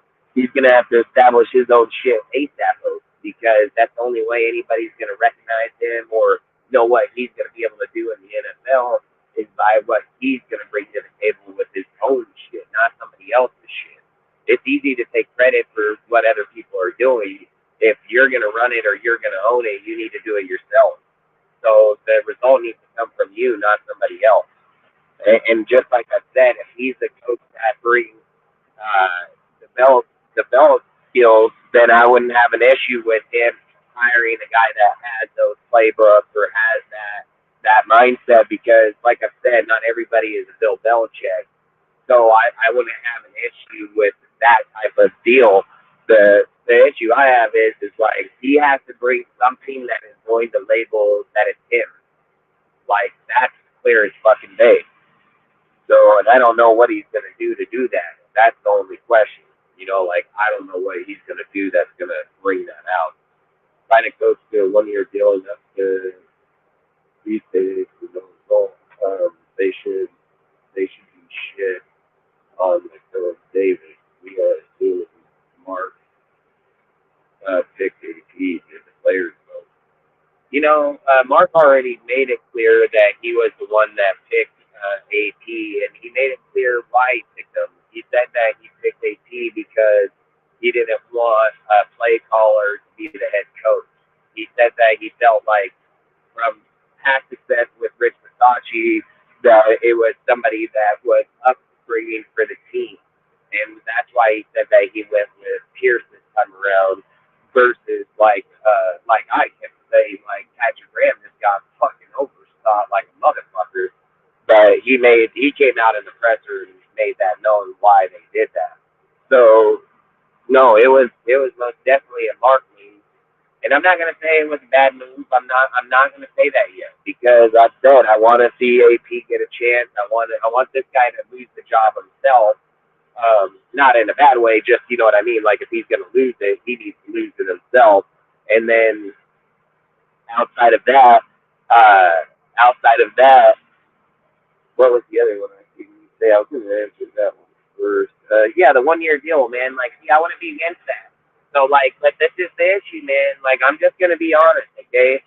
I don't care how people feel about they don't like Harbaugh. I don't give a fuck how people are like that. I don't care. Harbaugh is a proven ass coach, so I don't give a fuck if somebody don't like a guy or not. I'm all about winning. So this is the problem that I'm gonna have, and I'm just gonna be 100% about it. If we pass on Harbaugh for a second fucking time, man, and we roll with this guy for a year, if he don't fucking pan out, and just the same fucking story over, and then we can't get fucking Harbaugh, I'm gonna flip my shit, man. Like, I really would flip my shit at that point, because I feel like every single time that we have the chance to make the right move for the organization, we keep doing these stupid ass what if. At a certain point, there's got to be a guy that's a man that stands by his shit and says enough's enough. I don't care if this guy feels this way or not. We have to do it this way. So I've always said, man, the history of the Raiders is what we're doing right now. The history of the Raiders is what we're doing right fucking now with this guy. We've done this for years. We keep making these mistakes over and over and over. Listen, I'm all for a guy getting a chance, man, but goddamn, when it just keeps playing on repeat, the same fucking shit over and over, I'm cool with all these fucking giving a guy a chance shit. Long story short, man, I would be fucking livid. I'm not gonna lie, man. I'm probably just quit watching football because I'm not gonna keep going through this bullshit ass dilemma every fucking year, and every time that we have a guy that could be the fucking factor, we go some guy that's never even done it a day in his fucking life because he came from fucking Oakland or Compton. Like, fuck that shit. Then you just know that it's just the franchise is in turmoil. It's never gonna get better, because every single time a guy comes up and he comes from that area, I mean, what next? Are you gonna hire Marshawn Lynch to be the fucking head coach? Like, is that really what the next fucking, is that what we're literally gonna be looking at the next time around? Oh hell, he didn't work. Let's get Marshawn. Marshawn comes from Oakland. Let's have him coach the fucking Raiders. Like, fuck that shit, man. Like, I'm all about real football, real coaches, real people. Like, that's how I roll, man. I ain't fucking rolling with this fucking what if shit, dude. Like, I want to roll with what is. So, for me, I'm just going to be honest, like, right this second. I wish AP the best, but my vote's for Harbaugh. I don't give a fuck. And I don't give a fuck where that guy comes from. I don't give a fuck what he's done. Unless he just massively changes what's going to go down here, I'm going to stand by what I said. Harbaugh is my number one pick, and he's the only motherfucker I want as the head coach. I don't want anybody else, and I don't even care. If we're going to rebuild and do our shit right, man, like, this guy has all the resources that you're going to need to go get personnel, players, people. This guy has the top resources in all of the NFL. I mean, his brothers over here in Baltimore, his dad and everybody are huge fucking offense, defensive type players. It's kind of like the Robin Rex Ryan type deal. You just can't pass on dudes like these, man, and keep doing that and act like you're going to get better. So, like I said, I wish AP the best of luck. I hope it pans out for him. But I don't care. My vote, 1,000%, Jim Harbaugh, all day, every day. Not a debate about it. And then, like I said, if AP can prove otherwise, I'll reconsider that at the end of the year. But if we're just talking about, like, here today, right this moment, that's the route I'm at. And it's just like I said, this game, I get it. We have a lot of enthusiastic about, like, the change and where we're at. We just got to also accept reality that our team has been struggling, period, the whole time.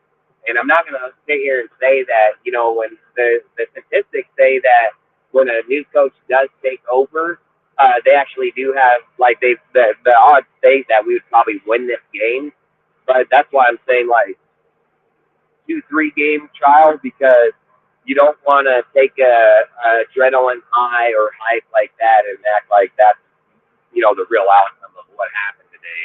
So I've said, like, you want to be able to go in against the Giants knowing that the Giants is a bad team and know that you can go in there and beat them, like straight beat their ass, not just go into this game and be like, oh man, we were 17-20 and that was a good fucking deal. Like, no, it's the same shit been happening, so it's not okay, you know. So outside of that, like I said, I'll just speak on where I think we'll see our team, and then I'm gonna hop off. And then if you guys want, you can join the Discord. We'll be streaming the game in the Discord for people that don't have a way to watch the game. So, like I always say, the Discord link is in the night bar. You can find it inside there. Everybody's welcome. Unmute your mic. Have your mics muted. It doesn't matter. I mean, we have a lot of people in there sometimes. I mean, shit, we had like 30, 40 people in there the other day. So like I say, there's a lot of people that'll pop up in there. Like I always say, I want everybody to get there. So all of you guys stop by. You're all more than welcome. But if I'm just gonna finish out this show, I'm gonna say that I feel like we could get this win. I think it would be a very productive win if we do. I think that it's going to showcase, kind of like I said, like I've been saying about Pierce, where it's going to show him as the head coach, where it shows Hargrave. I think we shouldn't take this game for more than what it is. If I'm just going to be honest, like we shouldn't take the game for more than what it is. See, there's a lot of new things here that are going to need to be tested. The defense has been here the whole time, so we can't sit here and say, oh, we're looking for a different result from the defense. That shit been the same since it's been here. So I think the more deal is how does Hardegree work with Aiden? How does the team look under fucking Pierce? And then go from there. And then we can talk about it on Monday and see how we view the team, or if we think that they should be on the team or not. You know, then we can have more of a realistic talk on where we see our players and where we see our coaches. I think like today it's just kind of like I've been trying to tell everybody all week. Like I've been trying to bring up Pierce for the head coach. Like let's get a game under him first, and then we can talk that shit. Because I don't like having conversations with people about players or coaches. And especially if the fucking guy has never even taken so much as a fucking offensive or defensive snap, a play calling snap, let alone ran or coach the NFL team. So for me, like I said, let's just get out of this game. Let's see where we end up after this game's over, and then reiterate the conversation about where we see him and see our team. Because, like I said, I don't want to bash a guy because of knowing the outcome. I know Raider Nation will do that because they don't look at it like I do and know that this is a game that probably will lose, and give, you know, Pierce the credit that he should get because it's the first time coach. So he shouldn't get harped on. But you're going to have people that the minute that he loses, and I hope he wins, man, so we don't hear that. Because I hate Raider Nation when they do that shit, man. I hate when we bash our own people, man. It's the worst shit ever. It's just like I said. I mean, I don't care how people want to talk about Josh or Ziegler or not. I'm not here to tell you guys how to talk about an individual person or how you view them. I've always said I stood by Josh. I stood by Ziegler. I don't just shit my dude down the road, so I'm going to stand by him the whole time. And like I said, if I learn more and more on the conversation that showed that Josh was the one failing the team, then I'm gonna hold Josh responsible just like I would any other person. So it's not like just because where he comes from or what he has that there's no accountability. Believe me, he'll be held accountable for sure. It's just you got to do it as it comes out and do it right, because anybody can throw up their shit and bash a guy. I mean, I've said it. I'll stand by mine. I'll eat crow. I'll fucking do it, but I'm gonna do it right. I don't care how other people see it or not. So I've always said this, and I'm always going to say this. Here at DSR, we don't pay people to be here. We don't pay people to follow us. We don't pay people to listen to us or be part of anything we do. I want you guys to be a part of our community. I want you to be a part of what we do here. I want to hear your guys' voice, your opinions. But we're not scripted, dude. And again, if you don't like what we do, you don't have to waste your time fucking putting it out there that, hey, this is just leave. Nobody's going to miss you because I didn't know to begin with. I mean, I always say I don't try to be rude about things out there, but at the same time, we're not here to just worry about every single person's feelings either, man. Like, we're all grown men. We all know what we know about our sport or not. If this channel doesn't fit people, it's just not meant to be, man, and that's that. And outside of it, I guess what should we say? Like, let's talk about yards real quick. Let's see if we can get let me clean up my bucket real quick, and then I'm gonna bring up. All right, so Jacobs against the Giants. Still got a good defensive team, so it's not like you can just count them off. So I'm gonna say Jacobs today, 85 to 100. 85 to 100. But that's all. I'm gonna say all purpose, not just one or the other. I'm gonna say 85 all purpose. And then Devontae. Boy, that's a tough one. Devontae, I would say. Sorry, guys. I'm just trying to. My ground is fucking like right at the level point, and I gotta try to. It's good. Yeah, that's why. I was like, man, why is that fucking down? All right, give me 2 seconds and I'll give it to you. I just want to make sure. Fucking bounce out of here.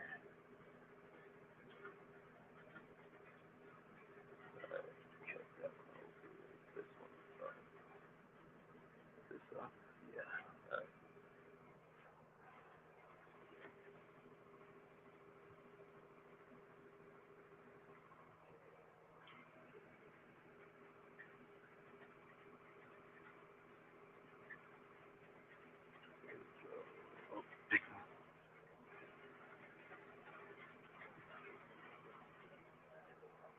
All right, so if I'm gonna say where I think we'll be at first base, I'm gonna go with Devontae, with Aiden, 100, maybe like 145 in a touchdown because I think we can earn that secondary for sure. So I'm gonna go 145 in a touchdown. Jacoby, I'm gonna give 85 yards, and a touchdown. I'm gonna give Jacobs one. I want to give Jacobs one. Man, I want to say that Jacobs gonna get used today, so I'm gonna say Jacobs gonna get another 130-yard game with probably 2 touchdowns. I think we're going to have a 27-17, maybe 30-17 game here. So my deal will be on Jacobs 2 touchdowns, 130 yards. That's combined receiving and rushing. Devontae going to have a touchdown with 130 yards, maybe 140. Then I'm going to say Jacoby, he's going to have probably another 80 yards. I think Aiden is going to end up with 2 to 3 touchdowns, 250 to 60 yards is probably where I'll put Aiden. Because his first game, man, was surprised because most rookies don't have big opening games. Like they usually average around a 150, 180 mark. The thing about Aiden, man, in his rookie debut, even getting sacked and everything that happened to him, he still put up 238 yards, man. So that just shows he has an arm. Like he most definitely has the arm when it comes to that type of aspect. So so for me, I think Aiden's going to probably have a decent day. I think Aiden should probably be around that 250, 300 mark, 2 to 3 touchdowns. And I wouldn't expect anything less because if we're trying to get an improvement and be better about what we're talking about, then that's the improvement we need to see. No bullshit, no nothing, not any bias or hey, this, that, the other. No, that's what we need to see. And that's fact. And if we don't see that, then that's got to be held accountable in the coach or whoever the fucking is, and they got to fix that. So those are things that I'm going to pay attention to. Those are things I'll probably talk about on Monday. Well, not probably. It's 100% what I'm going to talk about on Monday. But outside of that, hey, I hope you guys have a great day, man. We're going to go to the Discord right now. I got about fucking 10 minutes. Like I said, I mean, I hope a big day like Mayor. I hope Mayor has a big day too, man. Like, part of me wishes that Mayor is going to go out there and have a 100-yard, 2-touchdown day, especially against these fucking Giants, which can most definitely fucking happen. So I would love to see that. But it's just something about Mayor. I don't know why nobody's been outside of the one game that they fucking tried, to push them. But outside of it, hey, I hope he gets activated. I hope that they do find a way to use him right to get him going. But hey, outside of that, man, you got your guys' ear off for fucking last 3 hours, dude, and probably some. So, like I said, I appreciate all of you guys. Join up in the Discord, man. We'll see you there. Outside of that, let's go Raider Nation. Let's go get this fucking dub, baby, and fuck them Giants. Fuck everybody else, too. So, and fuck you if you don't like my show. I don't give a fuck. I don't care about your feelings. So, shit. And outside of the rest of you, I appreciate all of you always watching my show week in and week out. Appreciate all of your guys' conversations and feedback. If you have something you want to talk about, throw it out there. If you don't, then hey, I appreciate it. Outside of that, dude, like I said, hey, I hope you all have a great day. We'll see you in the Discord. If not, we'll catch you on Monday at 7 p.m. Pacific, 10 p.m. Eastern. And just before I hop off, I always make this clear: this channel is not for everybody. So I just make that clear. It is not for everybody. Outside of that, have a great day. Let's get this done, and we'll meet back on Monday, man. See you guys later. Peace out.